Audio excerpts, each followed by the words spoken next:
आज के टाइम पर पूरी आरएसएस, पूरी बीजेपी के अंदर नरेंद्र मोदी से नफरत करने वालों का एक बड़ा जखीरा तैयार हुआ पड़ा है। नरेंद्र मोदी को कोई भी व्यक्ति पसंद नहीं करता है। आज के टाइम पर नरेंद्र मोदी सबके लिए एक तरह से जल्लाद की तरह है।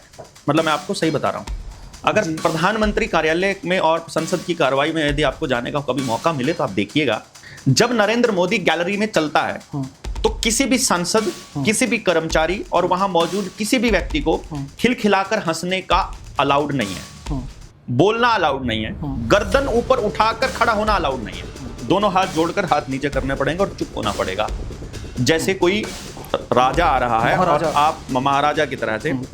इन की सारी सच्चाई को जानने वाले प्रत्येक व्यक्ति को रगड़ दिया जाएगा, यह तय है। चाहे आईपीएस संजीव भट्ट की बात कर ली जाए, चाहे संजीव शर्मा जो निलंबित कर दिए गए थे उनकी बात की जाए, जो भी इसका काम करते हैं। उसके बाद की बात देख लीजिए, लाल कृष्ण आडवाणी आज कहां पर हैं, उनको कोई नहीं जानता है। मुरली मनोहर जोशी कोई नहीं जानता है। अटल बिहारी वाजपेयी, कितनी दुर्गति की उस आदमी की, पता भी नहीं लगने दिया कब मरा है। 3 दिन मरने के 3 दिन के बाद दुनिया को बताया, सड़ती रही उनकी लाश वहां पर। मौके का, नजाकत का फायदा उठाया जाए और उनकी अस्थियों को किस तरह से पूरे देश के अंदर बेइज्जत किया गया, राजनीतिकरण किया गया, यह आपने देखा। राफेल में इनका राजदार जितने भी व्यक्ति थे, मनोहर पारेकर, उनको भी मार दिया गया। सुषमा स्वराज, उनको भी निपटा दिया गया। एक और थे अरुण जेटली, उनको भी इसी तरह से मार दिया गया। और कमाल की बात यह है, आप सर्च कीजिएगा कि अस्पताल में दाखिल होने के कितने दिनों के बाद वो मरते हैं। उसी तरह से राजनाथ सिंह अकेले बचे हैं, राफेल का राजदार, वो सरेंडर कर चुके हैं। इतना बड़ा जननेता होने के बावजूद यूपी जैसे प्रदेश का मुख्यमंत्री, भूतपूर्व मुख्यमंत्री किस तरह से सरेंडर कर चुका है, उसकी भाषा शैली आप देखिए।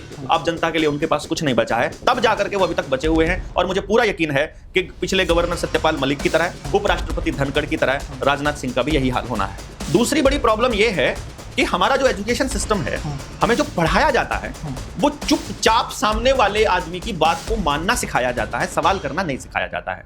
हमें संविधान नहीं पढ़ाया जाता, हमें अपने अधिकारों की रक्षा करना नहीं सिखाया जाता, हमको बोलना नहीं सिखाया जाता, सवाल पूछना नहीं सिखाया जाता, हमको सिस्टम के सामने खड़ा होना भी नहीं सिखाया जाता।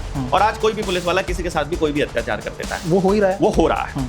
इसी नासमझी का और इसी कम जानकारी होने का फायदा ये लोग उठाते हैं, और यही इन्होंने उठाया है। खास तौर पे जो राष्ट्रीय समलैंगिक संघ के कार्यकर्ता हैं, उनको तो सब पता है कि किसकी वोट, उनका तो अंदर तक पेनिट्रेशन है, उनका तो पूरा वो है, प्रॉपर पता है उनको। हाँ, ठीक है। तो आरएसएस के जो आदमी हैं, उनको सारा कुछ पता है कि कौन व्यक्ति किसको वोट करता है। तो बीएलओ के साथ लग के या ऊपर से आदेश जारी करके, वो अधिकारी को बोल करके वो किसी की भी वोट कटवा सकते हैं और नई 10-10, 5-5 वोट बनवा सकते हैं। और पूरे कार्यकर्ताओं का काम ये है, घर बार छोड़ करके, कि जिस भी राज्य में सरकार बनानी होती है, जिस भी राज्य में चुनाव होते हैं, वहां पहुंच जाते हैं और वो करते हैं।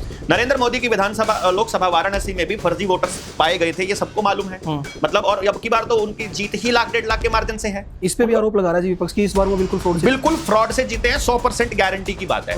वो सरकार अलग हो सकती है, जनता के लिए राहुल गांधी और नरेंद्र मोदी में फर्क हो सकता है, मेरे लिए कोई फर्क नजर नहीं आता है। राहुल गांधी आज के टाइम पर जनता की बात कर रहा है, वो आदिवासियों की बात कर रहा है, वो गरीबों की बात कर रहा है। लेकिन राहुल गांधी कभी वैक्सीनेशन पे नहीं बोलेगा कि इसकी जांच होनी चाहिए और अब उसने अपना फोटो क्यों हटाया है और वैक्सीन से मरने वाले लोगों का पूरा डाटा निकलना चाहिए, उस पर तो नहीं बोलेगा वो। और दूसरी चीजें, जो कर्जा लेकर के बैंकों ने जो फ्रॉड कराया लोगों के साथ में, और जो उनके घर नीलाम हो रहे हैं और जो जमीनें नीलाम कर, उस पर राहुल गांधी नहीं बोलेगा। पुलिस वाले को डंडा मारने का, पटवारी को आपका रजिस्ट्री करने का, तहसीलदार को रजिस्ट्री करने का, या कोई भी आदेश है, वो कहां से मिलता है? ऊपर के अधिकारियों से। ऊपर के अधिकारियों को कहां से मिलता है? चीफ सेक्रेटरी से। चीफ सेक्रेटरी को कौन देता है? मंत्रिमंडल, यानी कि आपकी विधानसभा, राज्यसभा, लोकसभा, संसद या विधायिका, वो देती है। संसद या विधायिका को वहां पे कौन भेजता है? जनता, देश की जनता। तो इसका मतलब इनडायरेक्टली जो तहसीलदार के पास पावर है और जो उनके पास पावर है, वो जनता की पावर है। जनता को इस बात का पता नहीं है, और जनता इसीलिए क्या होती है, बेचारी सड़कों पर उतरती है। उसे पता नहीं है, बिना सड़कों पर उतरे आप इनका गला दबा सकते हो और तुम्हारी औकात नहीं है कि तुम कुछ भी कर सको, इस तरह से जबरदस्ती कर सको। गरीब आदमी को तोड़ के रखेंगे कि तुमको बिना करे पैसा मिल जाए। जैसे मैं आपको एक बात बताता हूं, बड़े कमाल की बात करते थे।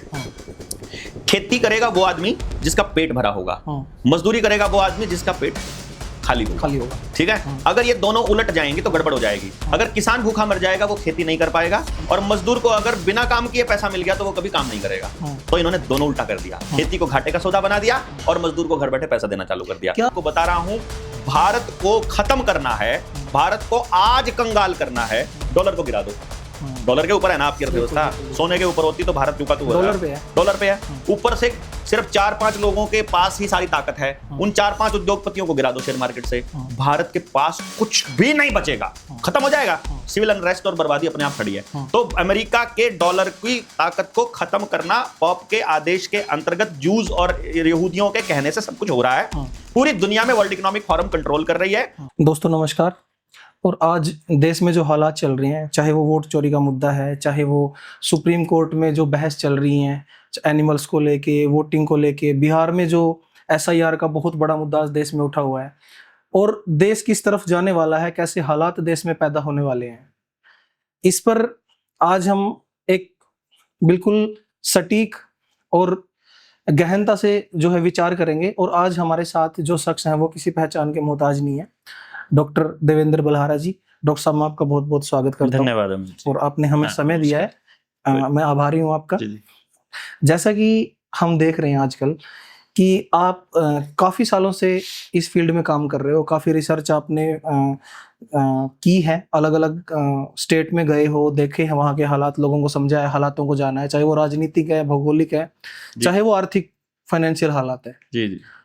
आज तक आपने जो कुछ बोला था, काफी लोगों को ये लगता था कि भाई जो बलहारा जी हैं वो जो कह रहे हैं वो मतलब कि बेसिर पैर की बातें हैं। हाँ। और उनको समझ नहीं आती थी, उनको नहीं लगता था कि हमारे देश के बड़े नेता, बड़े चेहरे ऐसा कुछ कर सकते हैं। हाँ। और देश में ऐसे हालात हो सकते हैं। बिल्कुल। लेकिन आज क्या है कि अभी जो हालात हैं वो ये है कि हमारा चुनाव आयोग, सरकार और चाहे कोई भी संस्था हो जो जनता के लिए काम करती थी, अब तक वो लोग जो है छुप छुप के जनता से, चाहे वो भ्रष्टाचार है, अलग अलग मुद्दों पे वो जनता के विरुद्ध काम करते हैं। पर आज चुनाव आयोग और सरकार बिल्कुल खुल के मैदान में है जनता के सामने। बिल्कुल। हालांकि वो कुछ बोलते नहीं है, बट जिस तरह की बातें उनके नेता लोग करते हैं वो दर्शाती हैं उनकी अज्ञानता को, और ये भी दर्शाती हैं कि वो किस हद तक जनता के खिलाफ जा सकते हैं। बिल्कुल।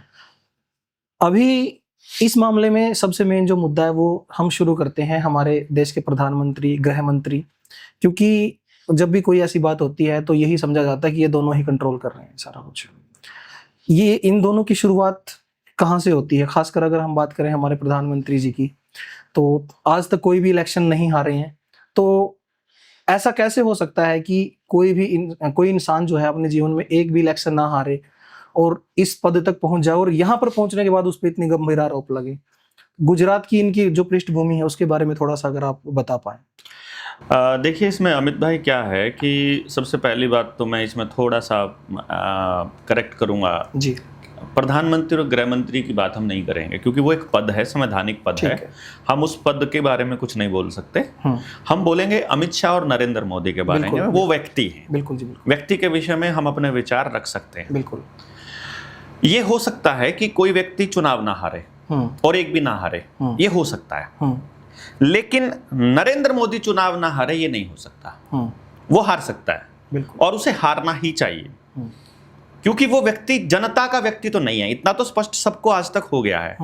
ना वो प्रेस कॉन्फ्रेंस उसने की, कोई 11 साल आज चुनाव मतलब उसको प्रधानमंत्री बने हुए हो गए, उसकी कोई प्रेस कॉन्फ्रेंस नहीं हुई आज तक। नहीं। जनता के किसी सवाल को उन्होंने एड्रेस नहीं किया। वन वे कम्युनिकेट करता है बंदा, और वो आदमी मतलब किसी का तो चहेता होगा। वो खुद अमित शाह का भी चहेता नहीं है, खुद अमित शाह का भी। आज के टाइम पर पूरी RSS, पूरी बीजेपी के अंदर नरेंद्र मोदी से नफरत करने वालों का एक बड़ा जखीरा तैयार हुआ पड़ा है।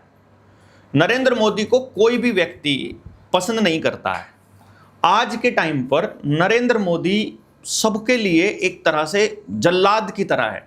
मतलब मैं आपको सही बता रहा हूं, अगर प्रधानमंत्री कार्यालय में और संसद की कार्रवाई में यदि आपको जाने का कभी मौका मिले तो आप देखिएगा, क्योंकि मेरे कुछ नॉन जानकार मित्र उस जगह पर बैठते हैं और वो जब वहाँ से वहाँ की बात को बताते हैं तो मैं आपको बताता हूँ वहाँ का सीन क्या है।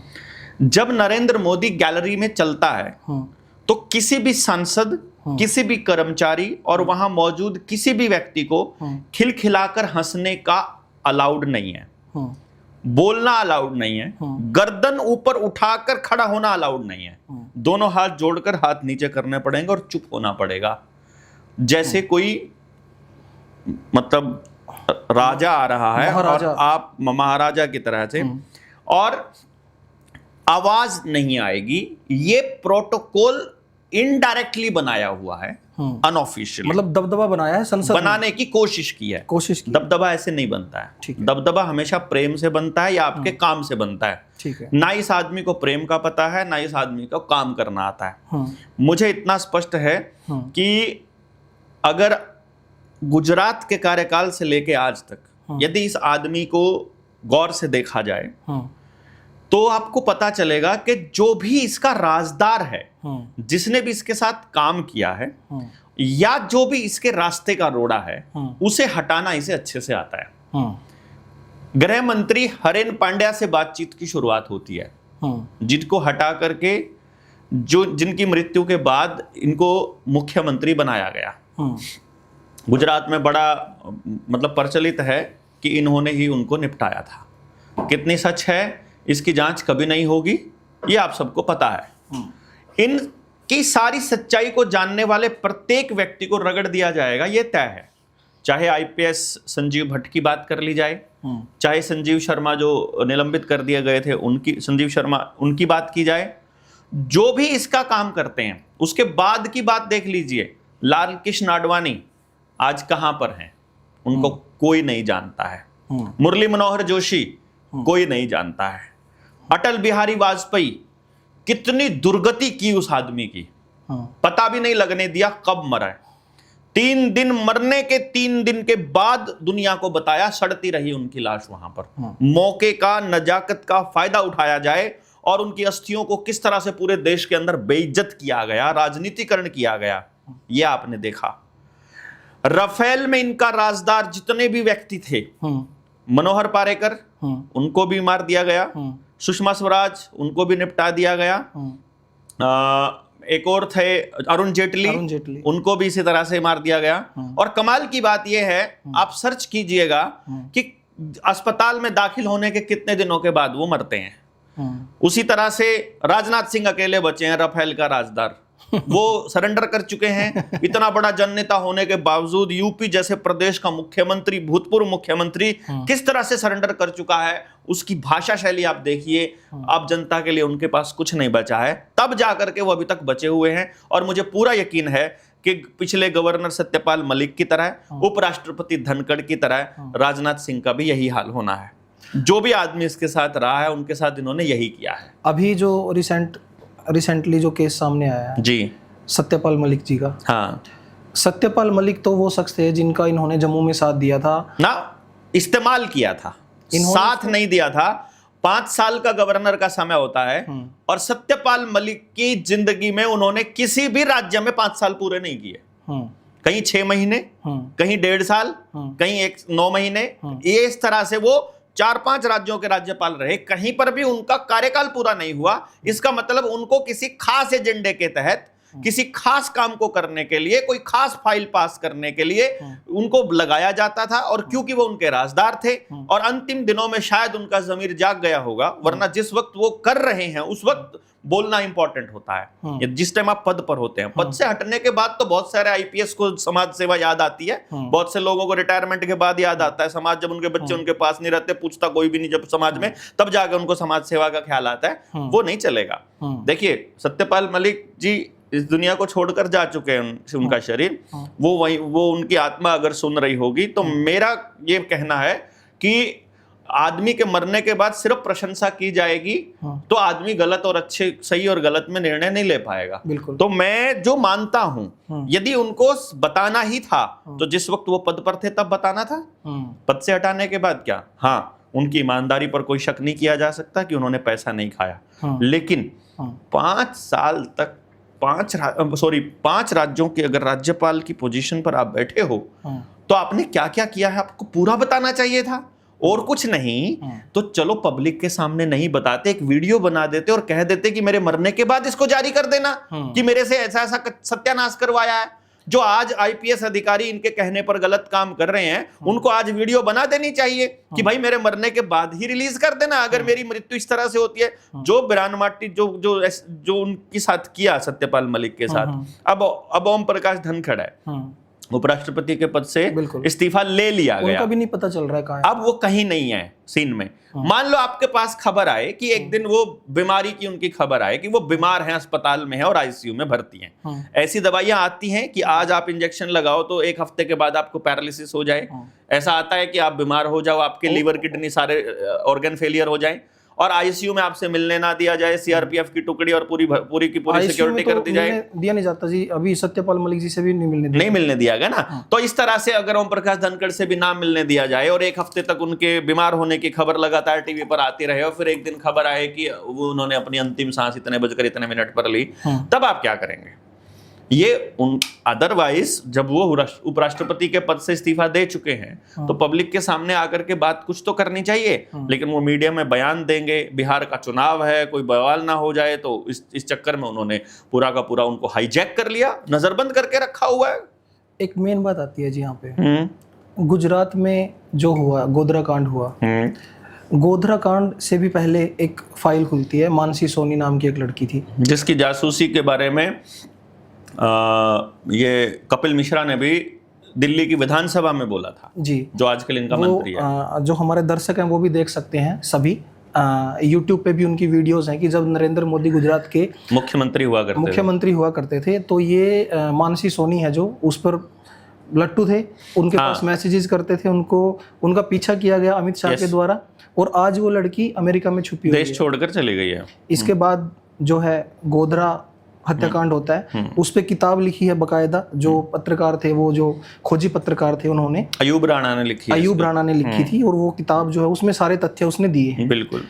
इतना कुछ होने के बावजूद ये जो देश है, इस देश की जो जनता है, इतना डिजिटलाइजेशन हो गया है, ये चीजें कैसे दबी रहेगी? कैसे ये चीज देश देख नहीं पाया? इतने ताकतवर ये लोग कैसे बन गए कि आज पूरे देश को धमकी देने लगे हैं? देखो अमित भाई, क्या है कि आप जो देख रहे हो वो दिल्ली के 200 किलोमीटर के दायरे में देख रहे हो। मैं पूरे भारत में घूमता हूँ। आप उड़ीसा जाएं, झारखंड जाएं, छत्तीसगढ़ जाएं, मध्य प्रदेश जाएं, राजस्थान जाएं, वहां आज भी उतना ही एक्सेस है चीजों का जितना पहले हुआ करता था। मतलब आपकी जानकारी वहां नहीं है। ज्यादा से ज्यादा जानकारी वो है जो टीवी चैनल वाले दिखा रहे हैं, जो चला रहे हैं। पहली बात तो यह है, उन तक सच्चाई जा ही नहीं रही है। दूसरी बड़ी प्रॉब्लम यह है कि हमारा जो एजुकेशन सिस्टम है, हमें जो पढ़ाया जाता है वो चुपचाप सामने वाले आदमी की बात को मानना सिखाया जाता है, सवाल करना नहीं सिखाया जाता है। हमें संविधान नहीं पढ़ाया जाता, हमें अपने अधिकारों की रक्षा करना नहीं सिखाया जाता, हमको बोलना नहीं सिखाया जाता, सवाल पूछना नहीं सिखाया जाता, हमको सिस्टम के सामने खड़ा होना भी नहीं सिखाया जाता। और आज कोई भी पुलिस वाला किसी के साथ भी कोई भी अत्याचार कर देता है, वो हो ही रहा है, वो हो रहा है। इसी नासमझी का और इसी कम जानकारी होने का फायदा ये लोग उठाते हैं, और यही इन्होंने उठाया है।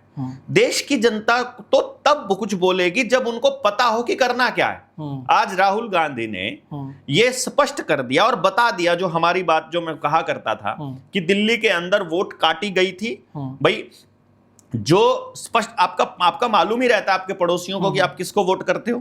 तो जो कार्यकर्ता है, खास तौर पे जो राष्ट्रीय समलैंगिक संघ के कार्यकर्ता हैं, उनको तो सब पता है कि किसकी वोट, उनका तो अंदर तक पेनिट्रेशन है, उनका तो पूरा वो है, प्रॉपर पता है उनको। हाँ, ठीक है। तो आरएसएस के जो आदमी है उनको सारा कुछ पता है कि कौन व्यक्ति किसको वोट करता है। तो बीएलओ के साथ लग के या ऊपर से आदेश जारी करके वो अधिकारी को बोल करके वो किसी की भी वोट कटवा सकते हैं और नई 10-10, 5-5 वोट बनवा सकते हैं। और पूरे कार्यकर्ताओं का काम ही यह है घर बार छोड़ करके कि जिस भी राज्य में सरकार बनानी होती है, जिस भी राज्य में चुनाव होते हैं, वहां पहुंच जाते हैं और वो करते हैं।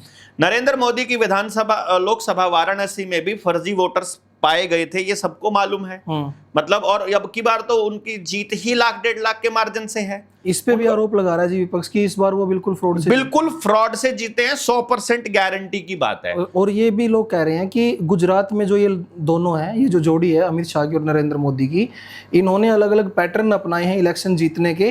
कभी ये कोई फॉर्मूला लगाते थे, कभी कोई फॉर्मूला लगाते थे, और ये इस तरीके से वहां पे ही अंबानी अडानी का साथ लेके ये वहां पे ही ये खेल इन्होंने कभी कोई फार्मूला ऐसा नहीं लगाते हैं, ये हर फार्मूला लगाते हैं, हर चीज को एनालिसिस करते हैं। सोशल मीडिया पर भी एक नैरेटिव बनाने की कोशिश की जाती है, मेन स्ट्रीम मीडिया को भी पैसे देकर के इनके फेवर में खबरें चलाने के लिए तैयार किया जाता है।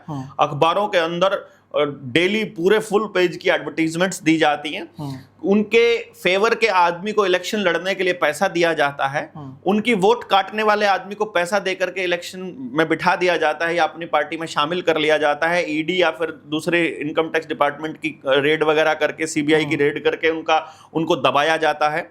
दूसरी पॉलिटिकल पार्टियों के जन नेताओं को अपनी पार्टी में शामिल किया जाता है, नए फर्जी वोट बनाए जाते हैं और असली वोट काटे जाते हैं। और यहां तक कि दूसरी पॉलिटिकल पार्टियों के साथ सेटिंग भी की जाती है। जैसे कि आपने अगर देखा हो, दिल्ली के अंदर सीधे सीधे कांग्रेस से ये लोग नहीं लड़ सकते थे शीला दीक्षित के काम के सामने, क्योंकि Sheila Dikshit already deep state के लिए काम करती थी। जो मेट्रो का जो कार्यक्रम है वो डीप स्टेट का कार्यक्रम है, यानी कि जो रॉकफेलर रॉथस्चाइल्ड के हिसाब से काम करती थी, इसलिए उनको नहीं हटाया गया था।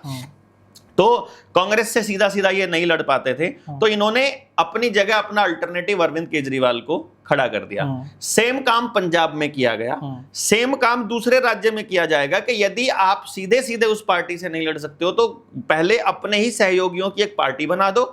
जैसे बिहार में इस बार यही खेल, अगर वो डायरेक्ट नहीं आ रहे हैं तो नीतीश कुमार हो सकता है कि कांग्रेस के साथ चले जाएं भविष्य के में, मतलब पूरे चांसेस बन रहे हैं जैसे जैसे इनके हालात खराब होंगे। मैंने आपको बताया था 2026 तक नरेंद्र मोदी का सत्ता से हटना तय है। और नरेंद्र मोदी की खासियत क्या है कि वो इनसिक्योर जब हो जाता है तो वो कुछ भी करवा सकता है। इस देश को युद्ध के मतलब उस गर्त में भी झोंक सकता है, गृह युद्ध के लिए भी हालात बनाए जा सकते हैं। जो ये मतलब अभी जयपुर वाली जो एक फिल्म है उसको भी इसीलिए जो एक टेलर को मार दिया था इन लोगों ने, और इन्होंने ही मरवाया था बेसिकली, ये दंगे करवाए जाते हैं प्लान करके। तो ये सारा का सारा जो षड्यंत्र है, जो ये फिल्में रिलीज करना है, उसके ऊपर नैरेटिव बनाना है, तो वो युद्ध मतलब गृह युद्ध की ही तैयारी की जाती है। तो सिविल वॉर करें या फिर छोटे मोटे दंगे दूसरे करवाएं या फिर युद्ध करवाएं, और अलग अलग जगह पर अलग अलग प्रोपेगेंडास को प्रमोट करके। तो बिहार में जो प्रशांत किशोर है वो इनका नया केजरीवाल है। वहां पर बिहार में प्रशांत किशोर जो अभी घूम रहे हैं, जन स्वराज पार्टी, जो मतलब पार्टी, हम क्यों एडवर्टाइजमेंट करें उसकी, लेकिन उस आदमी को बकायदा रॉकफेलर रॉथस्चाइल्ड ने ही भेजा था 2014 का चुनाव नरेंद्र मोदी के लिए। जिस टाइम नरेंद्र मोदी चुनाव लड़ रहा था उस वक्त 14 की सरकार बनने के बाद प्रशांत किशोर बिना कोई चुनाव लड़े कैबिनेट मिनिस्टर का दर्जा प्राप्त, लाल बत्ती वाला मिनिस्टर का दर्जा तो अभी चैलेंज कर रहे थे जी एक इंटरव्यू में एक पत्रकार को नेशनल टीवी पे कि आप मुझे चैलेंज करो, या तो आप पत्रकारिता छोड़ देना या मैं राजनीति छोड़ दूंगा। आप जिस भी क्षेत्र से आप बोलोगे मैं आपको वहां से राज्यसभा का सदस्य बन के दिखा दूंगा। है ही ना, उसको मालूम है, उसको पता राज्यसभा का सदस्य बनना इज नॉट अ प्रॉब्लम। वो बड़ी बात नहीं है मेरे लिए, वो बड़ी बात नहीं है उसके लिए। वो ऑलरेडी था ही, मतलब कैबिनेट मिनिस्टर का दर्जा प्राप्त था उसको। राज्यसभा के सदस्य से तो ऊपर का दर्जा होता है कैबिनेट में अगर बैठा नरेंद्र मोदी के साथ वो। उसके बाद उसने राहुल गांधी के साथ लग के पंजाब का चुनाव कैप्टन अमरिंदर के लिए मैनेज किया था। फिर उसने वही चुनाव जो है मायावती, उसके लिए क्या नाम, मुलायम सिंह यादव के लिए मैनेज किया। उसी ने चुनाव जो है ममता बनर्जी के लिए किया। तो आप इसको किसका कहोगे? वो लाइजनर है बेसिकली, वो इनका सेटलमेंट का एक एजेंडा है, चलाता है। और बिहार में क्योंकि डायरेक्ट सीधा लालू और कांग्रेस से नहीं लड़ सकता है नीतीश और मोदी, तो उसको बीच में ला दिया कि पहले शिफ्ट उधर कर देते हैं कि कांग्रेस मुक्त भारत का नारा देकर के कि उसको मत दो, मतलब हमको नहीं देना है तो कांग्रेस को भी मत दो, उनको दे दो। मतलब इससे मैं ये नहीं कह रहा हूं कि आपको किसको देनी चाहिए वोट, लेकिन मैं आपको ये बता रहा हूं कि किस तरह से सत्ता को शिफ्ट किया जाता है। ट्रांसफर ऑफ पावर होती है, इस तरह से पावर होती है और पूरा मैनेज्ड होता है। वही लोग पहले बीजेपी में थे, वही लोग कांग्रेस में आ जाएंगे। अभी थोड़े दिनों के बाद आप देखोगे जब कांग्रेस की हवा बनती दिखाई देगी। न्यूज चल रही मतलब है, कुछ नेता राहुल गांधी के संपर्क में है, तो मतलब बीजेपी अभी कांग्रेस में आ जाएगी। तो आपको जनता के लिए वो सरकार अलग हो सकती है, जनता के लिए राहुल गांधी और नरेंद्र मोदी में फर्क हो सकता है, मेरे लिए कोई फर्क नजर नहीं आता है। राहुल गांधी आज के टाइम पर जनता की बात कर रहा है, वो आदिवासियों की बात कर रहा है, वो गरीबों की बात कर रहा है, लेकिन राहुल गांधी कभी वैक्सीनेशन पे नहीं बोलेगा कि इसकी जांच होनी चाहिए और अब उसने अपना फोटो क्यों हटाया है और वैक्सीन से मरने वाले लोगों का पूरा डाटा निकलना चाहिए, उस पर तो नहीं बोलेगा वो। नहीं बोलेगा। और दूसरी चीजें, जो कर्जा लेकर के बैंकों ने जो फ्रॉड करा है लोगों के साथ में, और जो उनके घर नीलाम हो रहे हैं और जो जमीनें नीलाम करे, उस पर राहुल गांधी नहीं बोलेगा। वो तो सत्ता जब ये साबित हो चुका है कि 2024 की सरकार फर्जी है, वोट चोरी करके बनाई गई है, तो 2019 की सरकार भी फर्जीवाड़े से बनाई गई थी, जो पुलवामा का अटैक करवाया गया था और उससे जो ये बोले तो नैरेटिव बनाया गया था, उस नैरेटिव के अंदर आया था। वैसे इसको पसंद कौन कर रहा था? कोई भी नहीं कर रहा था। खुद बीजेपी और आरएसएस में नरेंद्र मोदी अमित शाह को कोई पसंद नहीं करता, यहां तक कि नरेंद्र मोदी अमित शाह को पसंद नहीं करता है। उनका साथ रहना इसलिए मजबूरी है क्योंकि दोनों के पास दोनों के रिकॉर्ड्स और दोनों की फाइलें और दोनों की सीडी हैं, इसलिए उसको एडजस्ट करना पड़ रहा है, नहीं तो एक दूसरे की शक्ल देखकर राजी नहीं है। वो राज जानते हैं, वो राज जानते हैं। तो ऐसे लोगों को फिर दोस्त बना के भी रखना पड़ता है। दोस्त नहीं बना के रखना पड़ता है, आपको अपने राज में उसको हिस्सेदारी देनी पड़ती है, अपने सारा माल उसको देना पड़ता है। तो अभी मैं जो बात बता रहा था आपको कि उस पर नहीं बोलेगा राहुल गांधी कभी भी। अभी इसमें एक नैरेटिव बन रहा है, तो आप आ गए हैं सामने, अभी लड़ेंगे। उसके बाद एजेंडा तो वही ले गए हैं जो मैं कह रहा था, यूनिवर्सल बेसिक इनकम का हर महीने 6,000 रुपए यानी 72,000 रुपए सालाना गरीब आदमी को देने का एजेंडा चला रहा है। वो डिजिट्स ट्रांसफर करने की बात कर रहा है, वो इस नोटबंदी करके कागज के नोटों को बंद कर रहा है, उसको तो नहीं बता रहा है। वो उस बैक एंड से रुपए का मानक को, स्टैंडर्ड को खत्म कर रहा है, उस पर तो नहीं बात कर रहा है राहुल गांधी। और जो पूरा का पूरा इस नेक्सस को जो चला रहा है, उस पूरे गेम को क्या राहुल गांधी को मालूम नहीं है? सब मालूम है, लेकिन उस पर वो सेलेक्टिव बोलेगा और देश की जनता को सेलेक्टिव ही चीजें पता चलेंगी। इसीलिए ये बहुत जरूरी है कि कोई संगठन, कोई लोग, कोई ऐसे हो जो लगभग हर मुद्दे पर बोलते हो और सबको जानकारी देते हो, ताकि लोग उसके बाद अपने अपने गांव में सरकारों के ऊपर निर्भर रहने की बजाय अपने आप को सरकार मान करके अपने आप को प्रेजेंट कर सकें कि हम मालिक हैं और तुम्हारे हाथ में कुछ नहीं है, हम तुमको। अब आप एक सिंपल सा फंडा देखिएगा, पुलिस वाले को डंडा मारने का, पटवारी को आपका रजिस्ट्री करने का, तहसीलदार को रजिस्ट्री करने का या कोई भी आदेश है, वो कहां से मिलता है? ऊपर के अधिकारियों से। ऊपर के अधिकारियों को कहां से मिलता है? चीफ सेक्रेटरी से। चीफ सेक्रेटरी को कौन देता है? मंत्रिमंडल, यानी कि आपकी विधानसभा, राज्यसभा, लोकसभा, संसद या विधायिका, वो देती है। संसद या विधायिका को वहां पे कौन भेजता है? जनता, देश की जनता। तो इसका मतलब इनडायरेक्टली जो तहसीलदार के पास पावर है और जो उनके पास पावर है, वो जनता की पावर है। जनता को इस बात का पता नहीं है, और जनता इसीलिए क्या होती है, बेचारी सड़कों पर उतरती है। उसे पता नहीं है बिना सड़कों पर उतरे आप इनका गला दबा सकते हो और तुम्हारी औकात नहीं है कि तुम कुछ भी कर सको, इस तरह से जबरदस्ती कर सको। लेकिन डॉक्टर साहब, अभी जो हालात चल रहे हैं, इमरजेंसी के जो हालात जिस पे हमें बात करनी है उस पे भी मैं आऊंगा। अभी जो हालात चल रहे हैं, आपने बोला कि जनता की ताकत, जनता के पास तो ताकत बची ही नहीं। चुनाव आयोग तो सीधा चैलेंज कर रहा है जनता को, तो वो कुछ समझ ही नहीं रही। चुनाव ना दो, चुनाव में ना खड़े हो, चुनाव में पार्टिसिपेट ना करे जनता।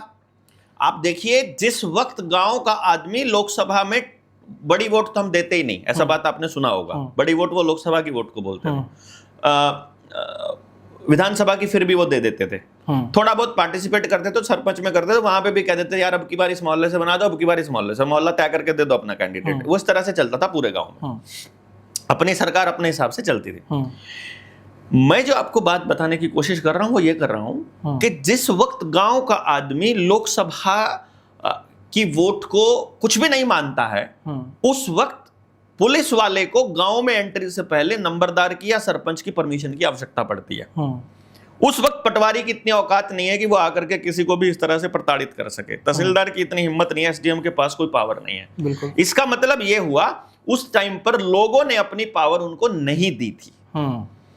आज भी यदि देश के लोग ये कह दें इलेक्शन कमीशन को कि हम तुम्हारे इलेक्शन के इस प्रोसेस में पार्टिसिपेट ही नहीं करेंगे और हम तुम्हें ताकत देते ही नहीं हैं, और मेरा गांव है, इस गांव में जल, जंगल, जमीन और जानवर पर हमारा अधिकार है, और ये डॉक्यूमेंट तुम्हारे अपने पास रखो, तुम्हारी रजिस्ट्री तुम अपने पास रखो। आपको बेवकूफ किस तरह से बनाया जाता है? बर्थ सर्टिफिकेट है, बाप का नाम आपसे पूछा जाता है, माँ का नाम आपसे पूछा जाता है, बच्चे का नाम आपसे पूछा जाता है, सब कुछ आपसे पूछा जाता है, सर्टिफिकेट कोई और देता है। उसी तरह ड्राइविंग लाइसेंस है, उसी तरह दूसरे कागज है, आप ही बताते हो ना कि मेरा नाम क्या है, नियमों में बांधा जाता है जनता, बांधा जाता है। हाँ। इसी तरह से आपके सर्टिफिकेशन है जितने भी, वो सारे सर्टिफिकेट्स में डॉक्यूमेंट में लिखकर कौन देता है? हम ही देते हैं ना। जब हम ही देते हैं, हम ही सत्यापित करते हैं, तो सर्टिफिकेट तुम कौन करने वाले हो? अल्टीमेटली वैलिडेशन तो हम ही दे रहे हैं, हम ही दे रहे हैं ना। हम मना करेंगे कि ये नाम गलत है, हाँ, तो उनकी हिम्मत नहीं है वो बोलने नहीं करने की। इसका मतलब है असली ताकत अभी भी हमारे पास है। जन्म प्रमाण पत्र तुम अगर किसी और से बनवा रहे हो तो इसका मतलब है अपने बच्चे को आपने ये कह दिया कि उसका मालिक कोई और है। जिसके पास रजिस्ट्री होती है मालिक वो होता है। तो आपकी जो घरों में जो आपकी जमीनों की, जो आपके मकानों की रजिस्ट्री का जो आपने पैमाना बनाया है और जो आप तहसीलदार को पावर दे रहे हो कि तुम इस पे रजिस्ट्री की पावर है, वो घर का नक्शा और उस घर का कब्जा किसके पास है तो आप ही बताते हो ना। तो जब आप बताते हो, अरे कितने मूर्खाना स्टेटमेंट्स हैं हमारे, हम तहसीलदार पर यकीन कर रहे हैं, एमएलए पर कर रहे हैं, एमपी पर कर रहे हैं, सरकार पर कर रहे हैं, जो अनजान लोग हैं उन पर कर रहे हैं और अपने गांव पर नहीं कर रहे हैं। अपने गांव के आदमियों के साथ झगड़ा करके, आप अपने परिवारों के साथ झगड़ा करके आप अनजान आदमी के हाथ में अपनी कमान दे रहे हैं। ये बात जिस दिन गांव के लोगों को समझ में आएगी उस दिन जबरदस्ती जमीन एक्वायर करने का इनका प्रोपेगेंडा और जबरदस्ती आपके घरों पर ताला लगाने का सारा गेम प्लान वहीं पे कहीं ध्वस्त हो जाएगा। सारी इमरजेंसी धरी की धरी रह जाएगी। क्या करेंगे इमरजेंसी में? हमको नहीं चाहिए तुम्हारा जल जंगल जमीन जानवर और आदमी का फैसला, हम लेंगे, बात खत्म। हम अपने कागज अपने पास रखेंगे, कोई ड्राइविंग लाइसेंस तुमसे नहीं बनवाएंगे, हमें नहीं चाहिए तुम्हारा वोटर कार्ड, हम नहीं देते तुमको वोट, जाओ, हम तुमको ताकत ही नहीं देते, अपनी बात खत्म। और शिक्षा, स्वास्थ्य, न्याय, राजनीति, खेती और धर्म से पूंजीवाद को खत्म कर दो, पैसे की जरूरत को खत्म कर दो। अरे पैसा सामान के लिए चाहिए ना, तो एडजस्टमेंट अपनी व्यवस्था बना लो, अपनी व्यवस्था बना लो कि इनकी व्यवस्था से बाहर निकलो। पूंजीपति के पास पैसा जाना बंद हो जाए, सरकारों के पास, पार्टियों के पास पैसा जाना बंद हो जाए, ताकत वापस गांव के पास आ जाएगी। अपने रहन सहन का, खान पान की व्यवस्था का सर्कल घुमा लो, हाँ, वहीं पे कुछ भी नहीं है, काम हो जाएगा। अरे हमने देखा है भाई, देखो हमारे पुरखे इतने समझदार, इतने साइंटिफिक, इतने गजब थे। जब आप ये देखिए अमित भाई, आपके सामने कितने सारे ऐसे केस आए हैं जब उन्होंने ये कहा आज से 5000 साल पहले की सभ्यता के अवशेष मिले हैं और उस वक्त इतनी सभ्यता विकसित थी। अगर उस वक्त हमारे लोगों को ईंट बनाना आता था, अगर उस वक्त की भवन निर्माण कला इतनी मजबूत थी, तो फिर हमारे गांव के लोग कच्चे मकानों में क्यों रहते थे? इसका यदि आपको जानकारी चाहिए, और पशु अपने पास क्यों रखते थे, क्यों हर घर में पशु होता था, क्यों आप बैलों से खेती करते थे और क्या उसका रीजन था, यदि आपको ये जानना है तो आज भी झाबुआ जिला हो गया आपका, मध्य प्रदेश की बात कर रहा हूं मैं, खंडवा जिला में, खंडवे में था कल परसों, वहां आदिवासी लोग थे, वहां बैठे थे। आप उनका जनजीवन देख करके आइए तो आपको पता चलेगा कि उसी गांव में पक्का मकान है, उसी गांव में वो पुराने मकान है। पुराने मकान का टेम्परेचर पक्के मकान से 7-8 डिग्री कम है, कम रहता है, और कम रहता है। ना पंखे की जरूरत है, ना उसके अंदर किसी चीज की जरूरत है। जब चारों तरफ पक्के मकान हो जाएंगे तो आपको पंखा भी चाहिएगा, यहां तक कि फिर एसी की भी जरूरत पड़ेगी। और आप शहरों में रहना तो इतना मुश्किल हो गया है कि बुरा ही हाल हो चुका है, इतनी गंदगी, इतना बुरा हाल जिसकी कोई हद नहीं। तो हमारे लोग किस तरह से डिस्ट्रीब्यूटेड थे शानदार तरीके से, उस व्यवस्था के ऊपर लंबी चर्चा और लंबे हम गांव के अंदर बात कर रहे हैं, उस पर बात करेंगे। लेकिन मेन मुद्दा यह है कि अगर हमारे लोगों को पता था कि मशीनें बनाई जा सकती हैं, उनको पता था कि मशीनों की वाइब्रेशन से सिस्टम की वाइब्रेशन और प्रकृति की वाइब्रेशंस डिस्टर्ब होंगी, इसीलिए उन्होंने इस तरह का माहौल रखा था कि मशीनों का इस्तेमाल कम से कम और मांसपेशीय ऊर्जा का इस्तेमाल ज्यादा से ज्यादा। जहां मांसपेशीय ऊर्जा का इस्तेमाल है वहां बीमारी नहीं है, ये बात उनको पता थी, इसीलिए उन्होंने अपना तंत्र ऐसा बनाया था।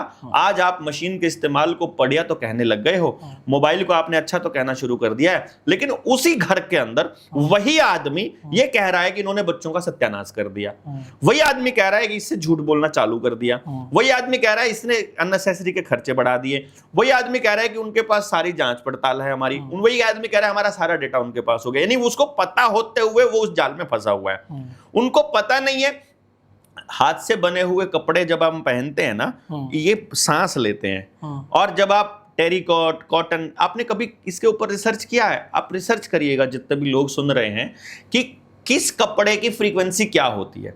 एक स्वस्थ आदमी की फ्रीक्वेंसी क्या होती है, पॉजिटिव फ्रीक्वेंसी वाला कपड़ा कौन सा है और नेगेटिव वाला कौन सा, तो आपको पता चलेगा कि मशीन से बना हुआ कपड़ा आपकी फ्रीक्वेंसी को लो रखता है, आपकी एनर्जी लेवल को लो रखता है। ये उन सब कुछ चीजें हमारे पुरखों को मालूम थी और उन्होंने बहुत ही शानदार तरीके से सब कुछ अवेलेबल होते हुए भी ना किसी चीज को पेटेंट कराया, ना किसी चीज के ऊपर जबरदस्ती थोपने की कोशिश की, और पूरी व्यवस्था को इस तरह से रखा कि गांव के प्रत्येक व्यक्ति के पास काम हो, गांव का प्रत्येक व्यक्ति उत्पादन में हिस्सेदारी करे और समाज के अंदर अपना योगदान दे, जिसमें बेरोजगारी नाम की कोई चीज ना हो। नेचर से ज्यादा छेड़खानी नहीं करते थे और इसका बहुत बड़ा बेनिफिट उनको होता था। आध्यात्मिक लोग थे, सीधा जागे हुए लोग थे, प्रकृति से सीधे जुड़े हुए लोग थे, उनका मुकाबला करने की हिम्मत इनके पास नहीं थी और नहीं थी, इसीलिए इन्होंने उनकी अगली संतानों को ऐसा बना दिया कि आपको पुरखे क्या थे आपको पता भी ना चले। अभी अगर करंट हालात पे हम वापस आए थोड़ा सा, जो अभी जो हमने देखा पुलवामा के बाद अभी पहलगाम हुआ, ये जो सारे घटनाक्रम एक के बाद एक हो रहे हैं और अभी जो चुनाव आयोग डायरेक्टली पब्लिक को बोल रहा है, पब्लिक के पास अब क्या रास्ता बचा है? ग्राम सभा एक रास्ता हो सकता है या सभी लोग चुनाव आयोग को चिट्ठी लिख सकते हैं? देखो, जनता अपने अधिकार का प्रयोग कैसे कर सकती है? देखिए, मैं आपको एक चीज बताता हूं अमित भाई, हम कागज की लड़ाई से बहुत ऊपर जा चुके हैं।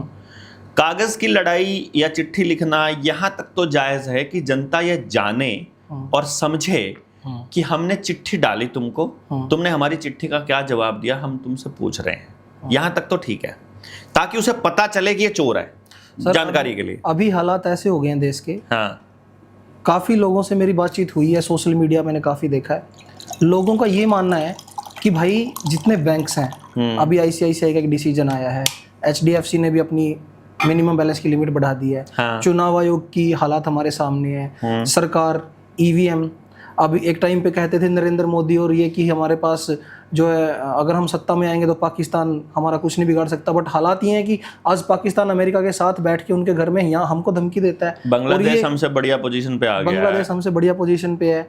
तो अभी जो ये सब कुछ हो रहा है, तो लोगों का ये मानना है कि भाई आप जिस भी संस्था को छेड़ोगे वो बर्बाद हो चुकी है, वो खुल के सामने आ जाएगी, इनके पास कुछ बचा नहीं है। वही किसी को भी छेड़ोगे आप, चुनाव आयोग को छेड़ा हमने, क्या निकल के आया? ऐसी अगर बैंकिंग सिस्टम में थोड़ा सा जाएंगे, जैसा आप बोलते हो कि आरबीआई है जो ये सारा कुछ पूरा फ्रॉड है, पूरा फ्रॉड, प्योर फ्रॉड। तो लोग कहते हैं कि किस किस संस्था को छेड़े हम आज, क्यों जिसको छेड़ेंगे हम पहले पे बवंडर है। पहले ये बताइए, देखिए सबसे बेवकूफाना स्टेटमेंट क्या है हमारी, कि हमारी कमाई हमने कमाई और हमने उसे बैंक में जमा किया और बैंक कह रहा है कम से कम इतना जमा हमारे पास रखो, और फिर उसके बाद कह रहा है कि 5 लाख से ज्यादा तुमको नहीं मिलेगा, अगर तुम्हारा 2 करोड़ रुपया भी है और जिस दिन बैंक लूट गया, जिस दिन बर्बाद हो गया, तुमको 5 लाख का इंश्योरेंस है, खाली इससे ऊपर का नहीं है। और वो भी जरूरी नहीं है मिलेगा, वो भी अगर केंद्र सरकार कहेगी तो। केंद्र सरकार आपको पता नहीं कौन है, केंद्र सरकार पता है क्या? किसी को नहीं पता भाई। कोई आदमी कोई इस देश में बैठा हो जो ये बता दे केंद्र सरकार क्या है, कोई ये बता दे भारत सरकार क्या है, कौन है, कहां है उसका दफ्तर। क्योंकि देखो, अगर नरेंद्र मोदी के दफ्तर की बात की जाए, उसका नाम है पीएमओ, भारत सरकार के अंडर आता है। मंत्रिमंडल की बात की जाए, वो भी मंत्रिमंडल है, भारत सरकार के अंडर आता है। विधानसभा की संसद की बात की जाए तो वो भी उसके अंडर आता है। तो भारत सरकार का दफ्तर कहाँ है? ये तो मंत्रालय है, गृह मंत्रालय हो गया, प्रधानमंत्री कार्यालय हो गया, दूसरे हो गए, तो मंत्रालय और कार्यालय हैं। कहीं पर भारत सरकार का तो सिग्नेचर आपने देखा ही नहीं होगा। भारत सरकार एक जगह देखने को मिलता है जी, हाँ, जब कुछ लोग गाड़ियों में जा रहे होते हैं तो उसके ऊपर लिखा होता है गवर्नमेंट ऑफ इंडिया। वो गवर्नमेंट ऑफ इंडिया नहीं बैठा है अंदर, नहीं, या बैंक का कर्मचारी बैठा है या डीसी बैठा है या कुछ और बैठा है, और वो फ्रॉड है। उसको सड़क पे रोक करके अगर ये पूछ लिया जाए कि तू भारत सरकार कैसे लिखा हुआ है, आइडेंटिटी, भारत सरकार सेवार्थ है, वो in service of government of India है, वो गवर्नमेंट ऑफ इंडिया नहीं है। ऐसे ही गवर्नमेंट ऑफ हरियाणा है, हाँ, गवर्नमेंट ऑफ हरियाणा, ये पूरा फ्रॉड है। ये लिख के गाड़ियों पे घूम रहे हैं ना, हाँ, ये फ्रॉड है साहब, ये सारे के सारे फ्रॉड है। तो अब भारत की जनता को सिर्फ ये पूछना है, वो कहां है भारत सरकार जिसकी गारंटी है, वो कहां है केंद्रीय सरकार, उसका दफ्तर कहां है, रिस्पॉन्सिबल आदमी कौन है, तो आपको कोई नहीं मिलेगा। एक इंटरेस्टिंग सवाल है जी, हाँ, जो आम लोग हैं, जो आम जनता है, हम लोग हैं जो वोट देते हैं, हाँ, क्या हम अपनी गाड़ियों पे government of Haryana, government of India लिखवा सकते हैं? आप ही लिखवा सकते हो, ये बात आप ही भारत सरकार हो। बेसिकली ये जनता को नहीं पता है। मैं आपको बताता हूं, जिसके पास किसी मंत्रालय का कोई कागज नहीं है, आपके जन्म का प्रमाण पत्र यदि आपने उनसे बनवाया हो तो आप उनके नौकर हो, आप उनके गुलाम हो, आप उनके हिसाब से चलने वाले हो, आप शरणार्थी हो, आप रिफ्यूजी हो, अगर किसी भी मंत्रालय का आपने कागज बनवाया हुआ है। क्योंकि मंत्रालय आपको परमिशन नहीं देगा कोई कागज इस्तेमाल करने की, आप मंत्रालय को परमिशन दोगे कोई काम करने की। तो आपने यदि परमिशन नहीं दिया तो वो नहीं कर सकते ऐसा। तो क्योंकि लास्ट ताकत आप हो, आप ही भारत सरकार हो, और यही हमारे लोगों को नहीं पता है। अब इसी चीज को समझना है जो मैं आपको बताने की कोशिश कर रहा हूं। हमको लड़वाया क्यों जाता है पॉलिटिक्स के अंदर? आज के टाइम पर सरपंच के चुनाव में अगर मैं पंजाब की बात करूं सबसे ज्यादा, तो पॉलिटिकल पार्टियां टिकट देने लगी हैं सरपंची का चुनाव, जिला परिषद का चुनाव और ब्लॉक समिति के अंदर भी। यानी कि इन्होंने समाज को तोड़ने के एजेंडे को इस लेवल तक हाईजैक कर लिया है कि ये आपको तोड़ के रखेंगे, गरीब आदमी को तोड़ के रखेंगे कि तुमको बिना करे पैसा मिल जाए। जैसे मैं आपको एक बात बताता हूं, बड़े पुरखे बड़े कमाल की बात करते थे। खेती करेगा वो आदमी जिसका पेट भरा होगा, मजदूरी करेगा वो आदमी जिसका पेट खाली होगा। ठीक है, अगर ये दोनों उलट जाएंगे तो गड़बड़ हो जाएगी। अगर किसान भूखा मर जाएगा वो खेती नहीं कर पाएगा, और मजदूर को अगर बिना काम किए पैसा मिल गया तो वो कभी काम नहीं करेगा। तो इन्होंने दोनों उल्टा कर दिया, खेती को घाटे का सौदा बना दिया और मजदूर को घर बैठे पैसा देना चालू कर दिया।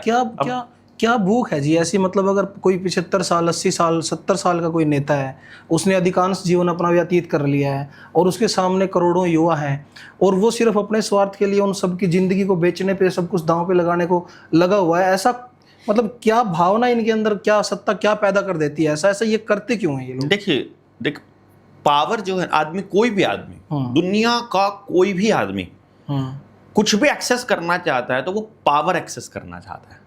आप देखिए 7,000 करोड़ का मालिक, उसको भी चुनाव जीतने के लिए करोड़ों रुपया खर्च कर देगा। वो सेवा नहीं करेगा, चुनाव जीतना है उसे। वहां अथॉरिटी वो मिलती है, ऑथेंटिसिटी, कि हाँ मैं समाज का जननेता हूँ, जनता का हूँ, क्योंकि वो ताकत उसके पास आ जाती है। उसके पास लाखों लोगों की ताकत होती है।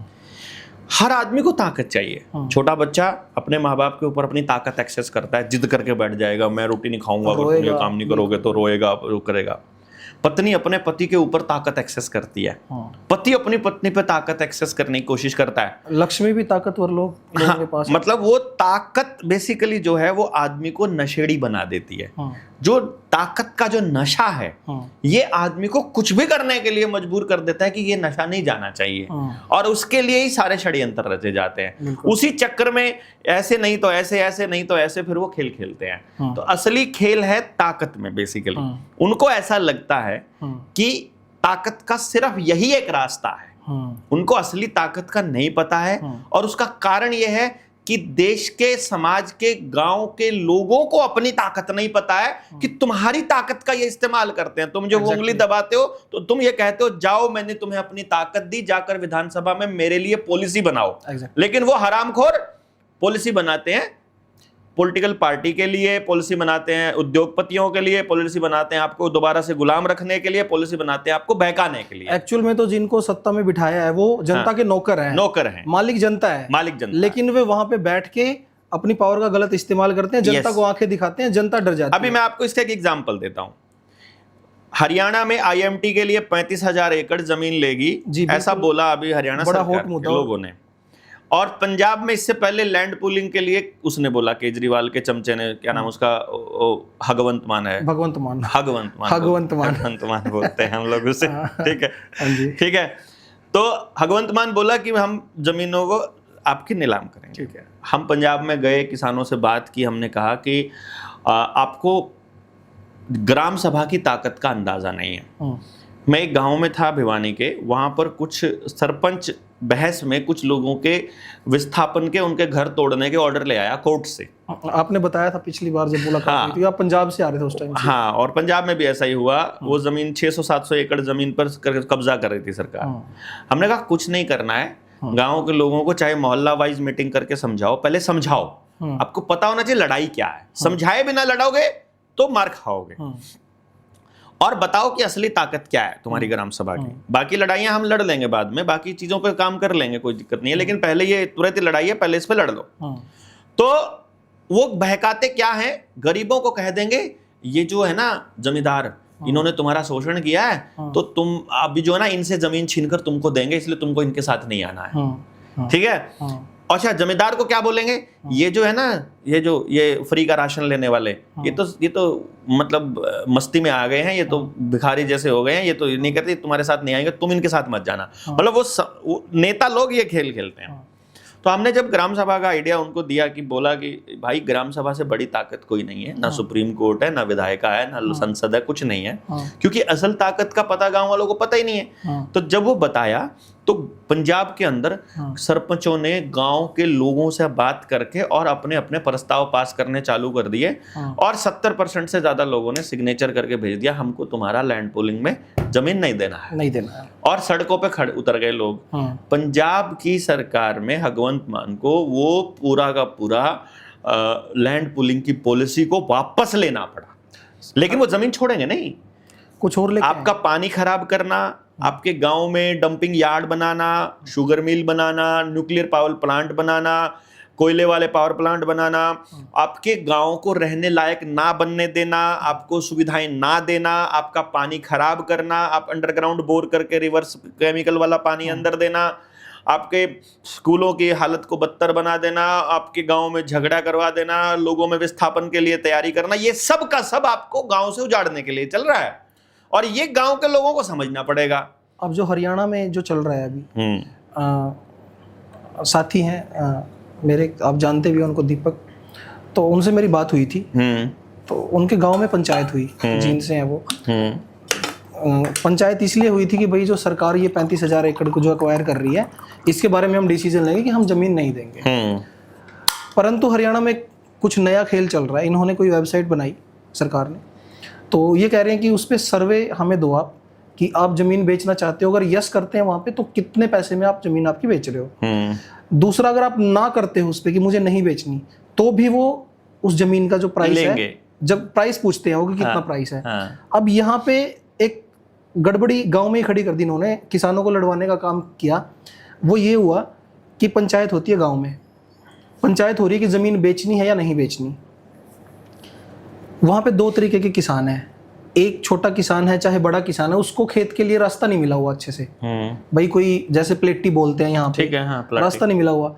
जो वो किसान है, अब उनको लग रहा है कि 1 एकड़ का 1 करोड़ 2 करोड़ 3 करोड़ रुपया तुम्हें मिल रहा है, 1 एकड़ 2 एकड़ जमीन है, रास्ता तुझे मिल नहीं रहा, कहीं और जमीन ले लेना। तो अब जो वो किसान है जिनको रास्ता नहीं मिल रहा अपने खेत के लिए, और जो वो किसान है जिनके अच्छी जगह पे खेत है, उनके बीच में वैचारिक मतभेद होने शुरू हो गए पंचायतों में। आधे लोग बोल रहे हैं कि भाई हमारा खेत तो किसी काम का ही नहीं है, रास्ता तुम लोगों ने हमें दिया नहीं। वो चारों तरफ से घेर के इस तरह से बना देते हैं कि उसको मिले ना वो। हाँ, तो अब गांव में भी ये जो राजनीति है, जो भाईचारा है, ये उस लेवल का रहा नहीं है, गांव में भी द्वंद्व शुरू हो गया है। हाँ। इसी तरीके से चीजें आगे बढ़ते बढ़ते बढ़ते बढ़ते अब हालात ये आ गए हैं, अब वो मेन पॉइंट आ गया है, जैसे सुप्रीम कोर्ट का जो रुख है इस मामले में, वोट चोरी वाले में, चुनाव आयोग जैसे आंखें दिखा रहा है, तो सीधा सवाल मेरा ये है कि क्या इमरजेंसी लग सकती है अब देश में? इमरजेंसी लगनी तय है। अगर इमरजेंसी लगनी तय है, हाँ, इन सारी व्यवस्थाओं का डहना तय है, बैंकों का बंद होना, लूटना तय है, आपकी जमीनों का जाना तय है उनके मुताबिक।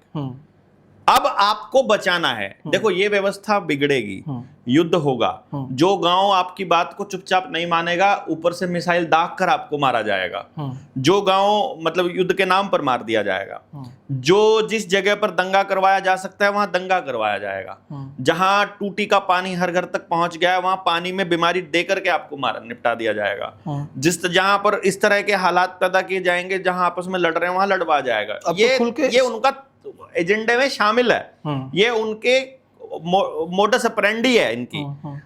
अब हम जो जगा रहे हैं ना देश समाज को, वो ये जगा रहे हैं, इन्होंने तो तैयारी कर रखी है इस तरह से आपको निपटाने की, आपकी जमीनें हथियाने की, आपका व्यवस्था को तोड़ने की। आपने व्यवस्था बनाने की क्या तैयारी कर रखी है? आप इसके ऊपर चर्चा करते हो कि नहीं करते हो? आपका वो जो जमीन है, मान लीजिए, मैं एक सिंपल सा फंडा मैं आपको बता रहा हूं कि आप को कहा उन लोगों ने कि बताओ कितनी कीमत आप उसकी देना चाहते हो और आपकी जमीन की कीमत क्या है। साइट तो वो बोले कि मेरी जमीन की कीमत 1 करोड़ है। 1 करोड़ क्या? 1 करोड़ रुपया, 1 करोड़ ई रुपया, 1 करोड़ डिजिट, 1 करोड़ रुपए के नोट, और उसकी वैल्यू क्या? वो बदलती रहेगी या फिक्स रहेगी? ऐसा भी हो सकता है सर कि जो ये साइट पे डेटा मांग रहे हैं, अगर कोर्ट में ये मामला किसान कभी लेके चले जाएं तो हो सकता है इसको प्रूफ के तौर पे वहां पे दिखाया जाए। कोर्ट, मैं बड़े असम्मान के साथ बोल रहा हूं, सम्मान के साथ नहीं, हमें कोर्ट पर कोई भरोसा नहीं है। जजों के सिलेबस में ही ये टॉपिक नहीं है। जज कैसे बनता है कोई आदमी? प्रैक्टिस करके वकील बनता है, पहले तो वकालत करता है। वकालत में ही रुपया नहीं पढ़ाया जाता और जजों को ही नहीं पढ़ाया जाता। जो आपका मुद्दा है जो रुपए वाला, उस पे एक डिसीजन आया भी है कि हम इस बहस में पढ़ना ही नहीं चाहते। आपको भी पता है नहीं पढ़ेंगे भैया, वो पढ़ना ही नहीं चाहते, उनकी औकात ही नहीं है इतनी, जजिस की इतनी औकात नहीं है वो रुपए के मसले पर कुछ बोल सके। तो ऐसे में इन संस्थाओं और व्यवस्था का तो कोई मतलब ही नहीं रहा। मतलब ही नहीं। अरे मैं कह रहा हूं, आपको कुछ दिनों के बाद एक सुप्रीम कोर्ट का ऐसा निर्णय दिखाया जाता है, चमकाया जाता है कि वो सरकार से ऊपर है, ताकि सरकारें सुप्रीम कोर्ट और हाई कोर्ट जैसी संस्थाओं का इस्तेमाल कर सकें आपके ऊपर मनमाना निर्णय थोपने के लिए।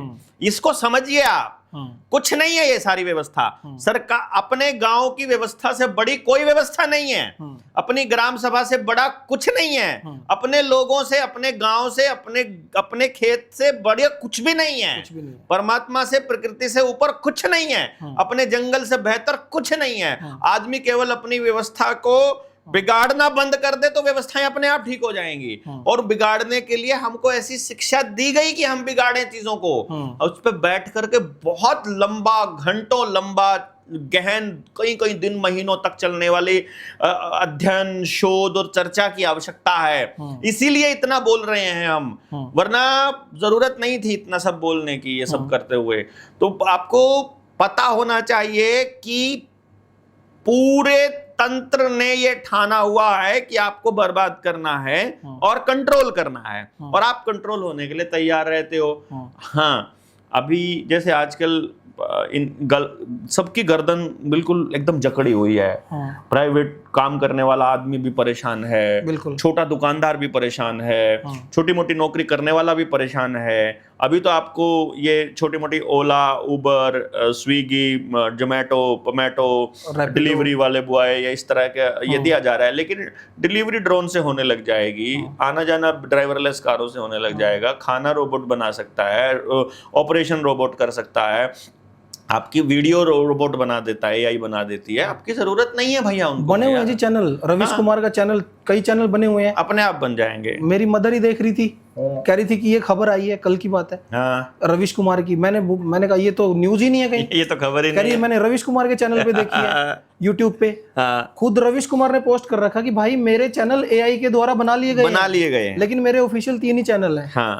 ये सब चल रहा है देश में, लोग फर्क ही महसूस नहीं कर पा रहे हैं कि क्या सही है क्या गलत है। इसीलिए उनको समझाने वाले लोगों की एक फौज चाहिए।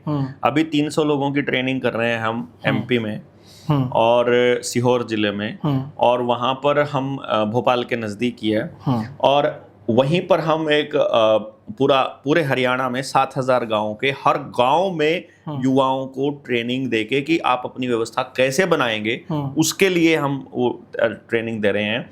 उसके लिए तो बहुत सारे साथियों को बल्कि अगर आप कहें तो मैं नंबर भी बता देता हूं कि 9991911784 पर आप करण को मैसेज भेज करके उस टीम का हिस्सा बन सकते हैं। बिल्कुल। और भविष्य में भी हमारी ट्रेनिंग के लिए पार्टिसिपेट करने के लिए आप उनको मैसेज कर सकते हैं। और बहुत जल्दी हम लोग 50 ट्रेनिंग हमारी हो चुकी हैं, और अब पूरे देश के अंदर युवाओं के अंदर एक उत्साह है कि हम चीज़ों को समझना चाहते हैं, क्योंकि अब उनको दिखाई दे रहा है कि रोजगार कहीं नहीं है। युवा बोलने लगे हैं जी खुल के। मैं कल नरेंद्र मोदी का इंस्टाग्राम हैंडल देख रहा था, अलग अलग हैंडल देख रहा था। पहले मैं देखता था एक शब्द कोई उनके खिलाफ नहीं बोलता था, अब तो वोट चोर, एक ही उस पे सीरीज बनी हुई है कमेंट्स की, वोट चोर। नाम नहीं लेंगे अब कोई, वोट चोर बोल देंगे सीधा खाली। हाँ, वोट चोर ही है सब। और जो अरे तुम कौन सी पार्टी से हो, वोट चोर वाली पार्टी से हो, अच्छा। अगर एक विधानसभा में 1 लाख से ज्यादा वोटों की चोरी होती है, हाँ तो अगर हम पूरे देश में देखें हाँ और बोलते हैं कि 32% के आसपास वोट शेयर इनका देश में है आज भी, हाँ, अगर इसमें भी फ्रॉड वोट डले हैं देख लो आप। तो ये तो 10 या 20% के बीच के मैं वोट कह रहा हूं नरेंद्र मोदी की लोकप्रियता का अंदाजा आप इस बात से लगाओ। आप 2009 में जब लाल कृष्ण आडवाणी प्रधानमंत्री पद के उम्मीदवार थे, उस वक्त 24% वोट भाजपा को मिला था। और जब 2014 में जब नरेंद्र मोदी की चारों तरफ अडानी के पैसे से सारे चैनलों पर गीत गाए जा रहे थे और कांग्रेस की खिलाफत की जा रही थी, कॉमनवेल्थ का और कोल घोटाला, अभी कोर्ट ने बोला ना कुछ नहीं थे, सब हवा में है, वो घोटाले निकले ही नहीं, साबित नहीं हुए। उन घोटालों के दम पर इन्होंने सरकार बनाई। उस वक्त 31% वोट भाजपा को मिले थे। यानी नरेंद्र मोदी की इतनी सारी, मतलब इतनी फेवर होने के बाद, इतना मीडिया चलने के बाद, हजारों करोड़, 60,000 करोड़ रुपया खर्च किया था अडानी ने उस दौरान। और ये पूरा कांग्रेस की खिलाफत खुद कांग्रेस में हो रही थी और जनता बिल्कुल खिलाफत में थी, और तब जाकर के मात्र 7% गधे तैयार हुए थे उनके लिए। ऐसा चल रहा था कि नरेंद्र मोदी को ऐसे छड़ी घुमा देंगे और जादू हो जाएगा पूरे देश में। और अभी जो हालात हैं जी, अभी तो ये हालात हैं कि अगर ये गद्दी छोड़ेंगे तो भी इनके लिए मुश्किल है, सत्ता में बने रहना इनके लिए मजबूरी बन चुका है। मैंने आपको बताया है, नरेंद्र मोदी अगर इनसिक्योर हो जाएगा तो बहुत खतरनाक आदमी है ये अभी आने वाले अगले 1 साल के अंदर नीतीश कुमार और चंद्रबाबू नायडू अपनी जो सपोर्ट है ये वापस ले सकते हैं। और ऊपर से टॉप टेबल से जिस तरह से राहुल की जो भाषा है, वो भाषा ये कह रही है कि ऊपर जो रॉकफेलर रॉथस्चाइल्ड और डब्ल्यू वर्ल्ड इकोनॉमिक फोरम से सेटिंग हो गई है कि तुम लड़ो और जनता में जैसे ही फेवर बढ़ाएगा वो लोग इसको यूज कर लेंगे। कॉन्फिडेंस। तो अभी अंदर खाते जो नरेंद्र मोदी ने तैयारी चालू की है, वो ये तैयारी चालू की है कि किसी तरह शिवराज सिंह चौहान को प्रधानमंत्री पद का उम्मीदवार बना दिया जाए ताकि आरएसएस भी बची रहे, क्योंकि आरएसएस के अंदर बहुत ज्यादा खिलाफत है नरेंद्र मोदी की। तो आरएसएस का चमचा एक ही बचा हुआ है इनके पास, या नितिन गडकरी या फिर ये शिवराज सिंह चौहान। और ये खुद राष्ट्रपति बनने की फिराक में है। नरेंद्र मोदी की महाभियोग से बच जाऊंगा, कम से कम 5 साल तो चल जाएंगे, वरना इसके पास सुसाइड करने के अलावा दूसरा रास्ता नहीं है। जनता फांसी तोड़ देगी, इसे छोड़ेगी नहीं। सड़क पे उतर गया तो इसके मतलब कच्चा भी नहीं छोड़ेगी, इसके शरीर पर ऐसा हाल है। अगर किसी को लगता है ना कि चैनल पे गलत कमेंट करके या इस वीडियो पे कुछ ऐसा बोल के बच जाएंगे, तो ये जितने भी अंधभक्त हैं ये मत सोचना कि ये पहले वाली बात है। आज युवा जो पढ़े लिखे लोग हैं बहुत गुस्से में हैं। एसएससी का अभी जो घोटाला हुआ, जो गेम प्लान हुआ, सारे एग्जाम्स में धांधली हो रही है, सब झूठ पर। अभी ये अपना खैनी है मुख्यमंत्री, बसों के ऊपर एडवर्टाइजमेंट चला रहा है डायलिसिस के ऊपर। अस्पतालों में मशीन नहीं है और डायलिसिस की एडवर्टाइजमेंट, सारा फ्रॉड पे चल रहा है, सारा कुछ गलत जानकारी दी जा रही है। जनता को अभी हम लोग बोलना सिखाएंगे, सवाल करना सिखाएंगे, संगठित होना भी बताएंगे, अपने हकों की आवाज लड़ाई लड़ना भी सिखाएंगे, और अपने गांव को कैसे बचाना इस पर भी ये चर्चा में उसको शामिल करेंगे। और बहुत जल्दी जनता सरकार मोर्चा इस मिशन के ऊपर पहले 300 आदमी उतार के हर गांव तक पहले अपना विजन लेकर के जाए। और जिन जिन लोगों को ये लगता है कि अपनी अपनी व्यवस्था बनानी है, वो लोग आगे आकर के सपोर्ट करें निडर जेएसएम को। निडर इंडिया चैनल है अपना यूट्यूब का, उसके ऊपर। सर ये जो निडर इंडिया और जेएसएम है, प्रेफरेंस किसको दोगे आप? नहीं, नीडर इंडिया, जेएसएम, देवेंद्र, अमित, ये अलग नहीं। कई चीजें क्या है सर, जो मैं दर्शकों की कंफ्यूजन दूर करने के लिए पूछ रहा हूँ। मैं कंफ्यूज करने के लिए बोल रहा हूँ। बात इंपॉर्टेंट है ना। हाँ। कोई भी बोले यार, क्या फर्क पड़ता है, आप सीखो, किसी चैनल पे हो रहा हो। मैं ये कह रहा हूँ, नाम में फंसना ही नहीं है। नाम को कभी भी बदनाम किया जा सकता है, आदमी में भी नहीं फंसना। देवेंद्र को कल बदनाम कर दोगे तो बात गलत थोड़ी हो जाएगी। काम सीखो, बात तो सही है ना, बात पे जाना है। इसलिए जानबूझ के मैं कह रहा हूँ, क्यों चक्कर में पड़ते हो कि मैं क्या करना चाहता हूं, मेरा क्या उद्देश्य है। तुम ये बताओ, तुम्हें अपने गांव की व्यवस्था खुद बनानी है कि नहीं बनानी है? तुमको अपने गांव में हर बच्चे को रोजगार देना है कि नहीं देना है? तुमको अपना जल जंगल जमीन जानवर बचाना है कि नहीं बचाना है? तुम अपने उत्पादन में हिस्सेदारी करना चाहते हो कि नहीं चाहते हो? मैं तो इतनी सी बात कर रहा हूं। मैं ये कर ही नहीं रहा हूं कि मुझे सपोर्ट करो, मैं ये कह रहा हूं हमारी सपोर्ट लेके, हमारा इस्तेमाल करके अपने गांव की व्यवस्था बनाओ। बेसिकली इसमें डिफरेंस है। लोग कहते हैं तुम हमारा सपोर्ट करो, हम तुम्हारे लिए ऐसा करेंगे। हम कहते हैं हम तुम्हारे लिए कुछ नहीं करेंगे, हमको जो पता है वो हमसे ले लो, बात खत्म, और अपना काम चालू करो। तो इसलिए थोड़ा डिफरेंस है ये। जो अभी आपने एक पॉइंट रखा नरेंद्र मोदी अगर इनसिक्योर हो गया, बहुत खतरनाक आदमी है। हाँ। ये बात तो अभी साबित हो चुकी है अरे हाँ कि वो इनसिक्योर हो चुका है। ये बात भी आपने बताई कि इमरजेंसी के हालात अभी पैदा होने वाले हैं कुछ समय में। कितना समय लग सकता है इसके बारे में एग्जैक्टली हम नहीं बता। 2026 से पहले पहले कांड हो लेगा, इमरजेंसी में देश चला जाएगा। बिल्कुल। ऐसे में हमारे पास, जनता के पास सरवाइव करने के लिए क्या विकल्प बचेंगे, आप इसके बारे में 2 साल का अनाज अपने पास सुरक्षित रखिए कम से कम। नौजवान बच्चों को अपने घर के कामों में इनरोल करना चालू कीजिए ज़्यादा से ज़्यादा। बिजली का, मशीनों का, मोबाइल का कम से कम इस्तेमाल किया जाए, इस पे जाइए। डिजिटलाइजेशन कम से कम करना चालू कीजिए। मैनुअल काम को हाथ से, मांसपेशीय ऊर्जा का इस्तेमाल कीजिए। पैसे कैश में इस्तेमाल कीजिए, डिजिटल मत कीजिए। बैंकिंग पे जाइए ही मत, आपस में लेन देन को बढ़ाना चालू कीजिए। कैश बचा नहीं है जी, नहीं बचा है तो मारो गोली ना। बैंक को जाके बोलो मेरा कैश दो, अगर नहीं है तुम्हारे पास तो तुमने ये जमा करने का नाटक क्यों करके करा हुआ है। बैंक को कोई थपड़ा के भगाना पड़ेगा ना, तब जा करके बचेंगे हम लोग। अपने गांव के अंदर अपनी व्यवस्था में एक दिन तो कम से कम बिना मोबाइल के गुजारने की कोशिश करो, कि कम से कम एक दिन हम बिना मोबाइल के देखते हैं रह करके। उस दिन शांति ज्यादा मिलती है कि कम मिलती है, उसका टेस्टिंग चालू करो। बिल्कुल। ज्यादा से ज्यादा लोगों के आपस में जो निर्भरता है उस पे काम करिए, कि आपको ज्यादा से ज्यादा मेरे से मतलब पड़ना चाहिए, तभी आप मेरी लिहाज करेंगे, तभी आप समाज को वैसा बनाएंगे कि आदमी इंपॉर्टेंट हो, मशीन और पैसा इंपॉर्टेंट ना हो। और बुजुर्गों को, बच्चों को और महिलाओं को खास तौर पे बचाने की दिशा में काम करना चालू कीजिए। इसमें नौजवान बहुत आगे आकर के काम कर सकते हैं। अपने बीज बचाने की दिशा में काम कीजिए, कि आपका इंडिजीनियस बीज हो। अगर हाइब्रिड बीज होगा, कंपनी का दिया हुआ बीज होगा, उस कंपनी के बीज में ही बीमारियां आती हैं, उस कंपनी के बीज में ही वो बांझ बीज होता है, तो अगली बार जो है वो फसल भी नहीं आती है, और जो खाने वाला वो भी बांझ और नपुंसक होता है। अभी भी शिकायतें आ रही हैं गेहूं में, धान में, सब जगह आएगी। ये हमने पहले बताया था, पैदा होते हैं पर वो बड़े अभी भी आ जाएगा। तो गरीब आदमी, अमीर आदमी, खेती वाला आदमी, किसान आदमी, मजदूर आदमी, मिस्त्री आदमी, सब आपस में एक दूसरे के साथ सामंजस्य में रहने का एक प्लान, देखो प्रिंसिपल रूप में हमको चीजें बनानी पड़ेंगी, सिद्धांतिक रूप में। बिल्कुल। अलग अलग जगह पर अलग अलग चीजें होती हैं कि इंपॉर्टेंट क्या है, सबसे ज्यादा जरूरी क्या है, इस पर चर्चा चालू करनी पड़ेगी। वो हम आगे चर्चाओं में करेंगे, क्योंकि इट्स नॉट लाइक कि आपको कोई मैनुअल दे दिया जाए कि तुम ये लाइनें करो। पैटर्न ये है कि बीज आपके पास अपना हो और पानी आपके पास अपना हो। मतलब सबसे पहले जो लोग अपने गाँव में काम करना चाहते हैं, आपके पास अपना पानी होगा तो आप बच सकते हैं। अगर पानी टूटी से आता है तो उनको टूटी में एक ही दिन केमिकल डालना है। केमिकल आज डाला है, हफ्ते बाद पैरालिसिस, बीमारी, आपको फोड़े, फुंसी और ये सब होना चालू हो जाएगा। आपको अगर ध्यान हो, पुराने समय में कुछ लोगों को पोलियो के बारे में और स्मॉल पॉक्स के बारे में गलत जानकारियां दी गई हैं, और ये पुराना पैटर्न है। इसके लिए आप जॉर्ज ऑरवेल की किताब है 1984, उसको पढ़ लीजिए, तो जानकारियां किस तरह से मैनिपुलेट की जाती हैं वो पता चल जाएगा।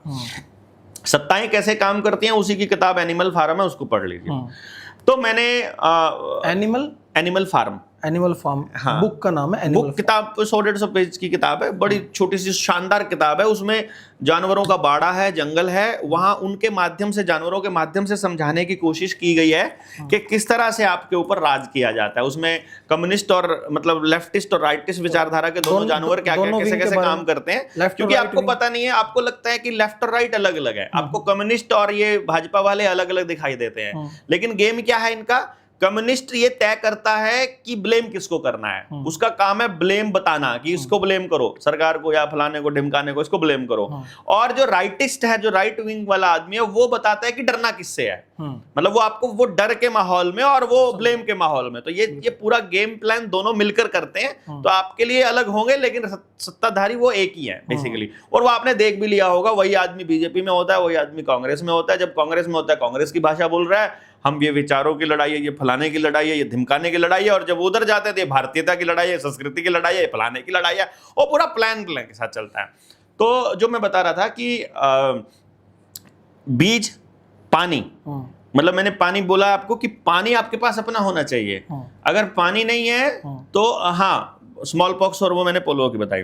अब आपको पता नहीं है पोलियो के बारे में, आपको गलत जानकारियां दी गई। कैसे दी गई जानकारियां? आपको पोलियो कब हुए, आपने अगर गौर किया हो और नोटिस किया हो तो मैं आपको थोड़ा सा एग्जांपल बताता हूं। डीडीटी का जब, हाँ, गांव में डीडीटी का छिड़काव किया गया, जब डीडीटी का छिड़काव हो रहा है उस वक्त जो महिलाएं प्रेग्नेंट हैं उनके ऊपर जब उस केमिकल का असर होता है तो अखबारों में छपना पोलियो चालू हुआ और पोलियो की एक एक खबर को बड़ा हाईलाइट, जैसे अब कोरोना की खबरों को इस तरह हाईलाइट किया गया वैसे किया गया और ऐसा प्रचारित किया गया कि पोलियो एक बहुत बड़ी बीमारी है।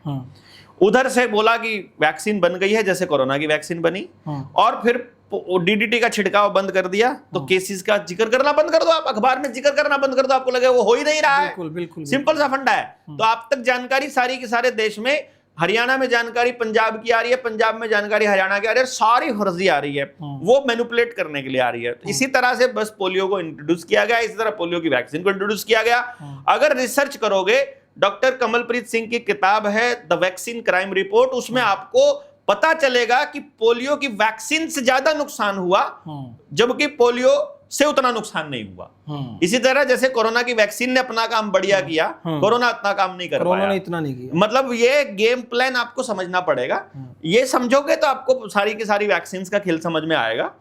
इसी तरह से ये तो था मैंने बताया। अब आ गई स्मॉल पॉक्स की बारी। पूरे गांव के अंदर सब कुछ सही है, कोई बीमार नहीं चल रहा है, कोई कुछ नहीं चल रहा है। अचानक से मंत्रालय का आदमी आता है और वो कहता है कि आपके गांव का पानी खराब है, यहाँ फ्लोराइड ज्यादा है तो इसलिए आपके दांत खराब होंगे और इसलिए हम लोग कुछ दवाई डाल रहे हैं जो पानी की सफाई करेगा। वो दवाई जब डलती है कुओं में, क्योंकि तब पानी कुएं से आता है पीने का, जब वो कुओं में डलती है जहां से आदमी पानी पी रहा है तो बच्चों को, छोटे छोटे बच्चों को फोड़े, फुंसी और माता और वो सब निकलना चालू हो जाता है और फिर गांव में झोला छाप डॉक्टरों की एंट्री होती है और फिर डेंटिस्ट की एंट्री होती है। तो उधर से दांत खराब होते हैं, उधर से स्किन खराब होती है, उधर से बीमारियां आती हैं और फिर वो एलोपैथी की एंट्री होती है। तो it was all game plan. आपको समझ में आए, आज आए, कल आए, मुझे दवाइयां बनाने वाली कंपनी इनकी है। अगर आप दवाई बनाना चाहते हो उसके लिए आपको सर्टिफिकेट चाहिए, वो आपको मिलेगा नहीं। अगर आपने बना दी तो आप इलीगल हो, आपको जेल हो जाएगी। तो जो पावर है अल्टीमेटली, अभी भी कोरोना के टाइम पर हमने तो सरेआम बोला था कि हम पास बैठते हैं, झूठा खाते हैं, पास केस भी लगाया आपने, मुकदमा भी है, जेल भी गए। लेकिन मेन बात ये थी कि हमने बोला खड़े होकर के, आईएमए के डॉक्टर्स हमारे खिलाफ खड़े हो गए। अब रामदेव के ऊपर भी उन्होंने मेरे ख्याल 8,000 की 6,000 करोड़ का 600 करोड़ का कुछ लगाया था उन्होंने डिफेमेशन का। हमारे ऊपर लगा नहीं सकते थे क्योंकि उन्होंने देखा कि यार इसके तो ना जमीन नाम है ना इसके पास पैसा है तो क्या लगाएंगे। तो मेरे को आईएमए के उस डॉक्टर्स के साथ सेटिंग, मतलब वो कन्वर्सेशन करने का मौका मिला और एक चैनल के ऊपर भी मैं बोला था और मैंने कुछ कॉमन सवाल पूछे थे। तो बोले कि तुम अनपढ़ों जैसी बात करते हो। मैंने कहा मैं कॉमन सेंस की बात कर रहा हूँ यार, मैं अनपढ़ और पढ़े लिखे का तो उसको कोई लिंक नहीं है। मैं कह रहा हूँ कि दिल्ली के बॉर्डर पर किसान आंदोलन में मैं पिछले 1 साल से बैठा हुआ हूँ और उस बॉर्डर के, टिकरी बॉर्डर के इस तरफ एक भी आदमी की मौत नहीं हो रही और परली साइड लाशों के ढेर लगे। ये कैसे हो सकता है? विदिन 500 मीटर कैसे हो सकता है यार? आपको नहीं समझ आ रहा है? वही लोग उसी अस्पताल के आसपास चक्कर काट रहे हैं तो कुछ भी नहीं हो रहा है। सर इस सरकार में यही तो गड़बड़ है। लॉजिकल सवाल तो आप पूछ नहीं सकते, पूछ ही नहीं पा रहे हैं ना, क्रिमिनल हो। बिल्कुल। तो इसलिए क्या है कि पानी आपको बचाना होगा, अपना पानी आपको साफ सुथरा अपना खुद का रखना पड़ेगा। और ये फैक्ट्रियां जितनी भी हैं, आपने देख लिया होगा अब तो सारी फैक्ट्रियों में, सारे इंडस्ट्रीज के अंदर लोकल आदमी को नौकरी चपड़ासी की, गाड़ी के ड्राइवर की, दूसरे काम करने की, कलर की तक तो मिल जाएगी। वहां अफसर जो होगा वो बाहर से आएगा। तो कितना बड़ा गेम है। वहां का लोकल आदमी है, उसको जानकारी ना हो जाए इसलिए उसको ऐसे पद पर रखा जाता है कि वो मेन काम में इंटरफियर ही ना कर पाए या जांच ही ना कर पाए, देख ही ना पाए कि इतना सत्यानाश कैसे किया जा रहा है। और जो देख पा रहा है वो इतनी दूर से बुलाया गया है कि वो यहां अगर बोलेगा तो अकेला पड़ जाएगा, उसको कभी भी रगड़ देंगे, उसको बदल देंगे। तो दोनों तरफ से पूरे समाज को तोड़ा जा रहा है। माइग्रेशन को कम से कम कीजिए, अपनी जड़ों को छोड़कर मत जाइए, गांव छोड़कर शहरों में शिफ्ट होना कम कीजिए। जैसे मैं आपको बता रहा हूं, मैं अपने गांव से पढ़ाई के नाम पर निकला था और अब तक वापस नहीं गया हूं। लेकिन अभी मैं इसको किस तरह से देखता हूं, यदि मैं जिस काम में कार्यक्रम करते हो, गांव में जाते हो? नहीं, मैं तो गांव में ही रहता हूं। बेटा मेरा लॉन टेनिस का इंटरनेशनल प्लेयर है, उसे खेलने के लिए ऐसी जगह पे रहना पड़ेगा जहां पर ज्यादा से ज्यादा सुविधा हो, एजुकेशन। बल्कि मेरे गांव में जिस दिन सुविधा हो जाएंगी मैं उसका इस्तेमाल करने वाला हूं अपने गांव के लिए ही। लेकिन वहां से ला करके गांव के अंदर मतलब प्रतिभा को लाया जाए, ना कि प्रतिभा पलायन हो। तो हम भी इसको बहुत आगे, एक बहुत ही एक्सटेंसिव प्लान हमने बनाया है। हर गांव से 2 बच्चे लेकर के एक शिष्य कुल की स्थापना करने की जो योजना है, जो महेंद्रगढ़ में आप, आई डोंट नो कहाँ, लेकिन उसके ऊपर अभी जब 300 लोगों की टीम निकलेगी तो पता लगेगा। लेकिन मेन बात यह है कि अपनी जड़ों को छोड़ करके जाने की कोशिश मत कीजिए, और अगर जा रहे हो, मतलब इन केस आपको जाना ही पड़ रहा है, तो डॉक्यूमेंट अपने गांव के रखिए, बाहर के डॉक्यूमेंट्स मत बनाइए। एड्रेस अपडेट आपने यदि वहां का डॉक्यूमेंट बना लिया जहां आपके पुरखे पैदा नहीं हुए थे, तो आप शरणार्थियों की कैटेगरी में आने वाले हो भविष्य में। जो ये अभी देखो ना, बिहार के अंदर जो SIR चल रहा है, वहां पर चुनाव आयोग ने ये मान लिया है कि आप इस देश के नागरिक नहीं हो। ये जो कॉन्सेप्ट है सर, मुझे एक चीज समझ नहीं आ रही है। यहाँ पे सबसे बड़ा फ्रॉड तो ये हो रहा है, भारत की जो नागरिकता है, आप पासपोर्ट है अगर आपके पास है तो आप भारत के नागरिक हो, राइट? ये इनका कहना है। वो भी कोई जरूरी नहीं है। अभी आधार, पासपोर्ट बनवाने के लिए क्या चाहिए? मैं उसी खेल को बता रहा हूं आपको। देखो गेम क्या है। सुप्रीम कोर्ट में हलफनामा दे करके चुनाव आयोग और गृह मंत्रालय ये कह रहा है कि आधार कार्ड इस देश की नागरिकता का प्रमाण पत्र नहीं है। ठीक है। ड्राइविंग लाइसेंस भी प्रमाण पत्र नहीं है। ठीक है। राशन कार्ड भी प्रमाण पत्र नहीं है। ठीक है। आपका वोटर कार्ड भी प्रमाण पत्र नहीं है। ठीक है। और आपका आइडेंटिटी प्रूफ जो ये बैंक का कागज है वो भी प्रमाण पत्र नहीं है। कॉपी भी प्रमाण पत्र नहीं है। पैन कार्ड भी प्रमाण पत्र नहीं है। आपकी नागरिकता का प्रमाण पत्र है ही नहीं, कोई कागज है तो आपको कागज किस लिए बना रहे हो? यही मैं आपको बताने की कोशिश कर रहा हूं। जो कागज बना रहा है वो इस देश का नागरिक नहीं है, वो रिफ्यूजी है बेसिकली। और जो अभी पासपोर्ट वाला खेल है ना, इसको भी बाद में पता चलेगा। तो जिसके पास कोई कागज नहीं है इस देश का, वही मालिक है। वही मालिक है, असली मालिक वही है जिसने वोटर कार्ड में, वोटर लिस्ट में अपना नाम नहीं डाला, बल्कि जिसकी व्यवस्था जंगल आधारित है, जो सरकारों के मंत्रालयों से कोई सुविधा नहीं लेता, जैसे कोई पेंशन ना लेता हो। कल ये वो घोषित कर दें घुसपैठिया। घुसपैठिया कैसे हो जाएगा? मेरे गांव में जो चल रहा है, दिल्ली गुड़गांव में पुलिस पकड़ रही है लोगों को भाषा के आधार पर। मैं शहर की बात नहीं कर रहा हूँ, मैं शहर की बात, शहर तो नरक हैं। शहर भारत में नहीं आते, मैं आपको पहले बता रहा हूँ। शहर की व्यवस्था भारत की व्यवस्था नहीं है। भारत की व्यवस्था है गांव की व्यवस्था, और गांव की भी व्यवस्था है जो जंगल आधारित अर्थव्यवस्था। तो भारत है क्या सर एक्चुअली? भारत गांव है जहां आपकी अर्थव्यवस्था जंगल आधारित है, जहां पैसे का कोई लेन देन नहीं है। एक चीज है व्यापार, एक है व्यवहार। जहां व्यापार को प्राथमिकता नहीं दी जाती, व्यवहार को प्राथमिकता दी जाती है, वो भारत है। जहां संविधान नहीं लागू होता, जहां कुदरती संविधान लागू होता है। कुदरती मतलब natural justice will prevail, natural कुदरत का संविधान जहां चलता है, जहां लिखित नहीं मौखिक चलता है, जहां प्रकृति सबसे ऊपर है, जहां इंसानियत, जीव जंतु, पर्यावरण सबसे इंपॉर्टेंट है, जहां की व्यवस्था में आपको मुझे कुछ भी खरीद कर नहीं देना है और मजबूरी में नहीं देना है, वो गांव है और वही भारत है। एक इम्पोर्टेंट असल भारत वो है। सवाल यहाँ पे, हाँ, और वही भारतीय है। अभी जो हमारे लॉजिकल माइंड है वो ये पूछेंगे इस बात पे कि जो ये व्यवस्था बनाई गई है, सारी जो डॉक्यूमेंटेशन बनाई गई है, पुलिस बनाई गई है, सारा कुछ, अगर सब कुछ मौखिक चलेगा तो क्राइम बढ़ेगा। तो अगर ये व्यवस्था ना होगी तो क्राइम को मौखिक तौर पर कैसे रोकेंगे? किसने कहा ये?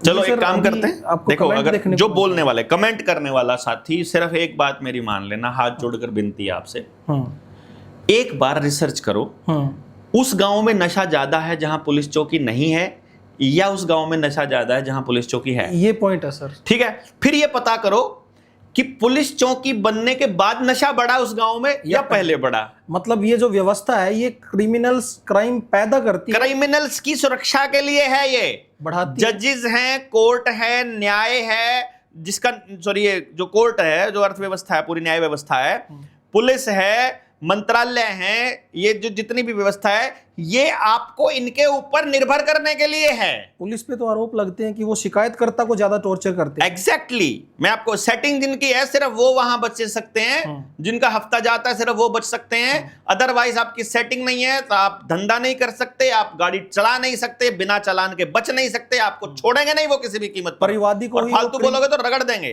परिवादी को ऐसे डील करते हैं जैसे ये खुद, जैसे यही क्रिमिनल है। तो एक बार जाकर उनके भाषा तो देखो ना आप, जिसको उनको वास्ता पड़ा, उनको पता है बहुत कैसे बदतमीजी है। से बात करते तो मैं आपको ये बता रहा हूं कि पहले एक बार चेक तो करो कि जहां पॉलिटिक्स आई तब समाज का ढांचा बिगड़ा या पहले बिगड़ा।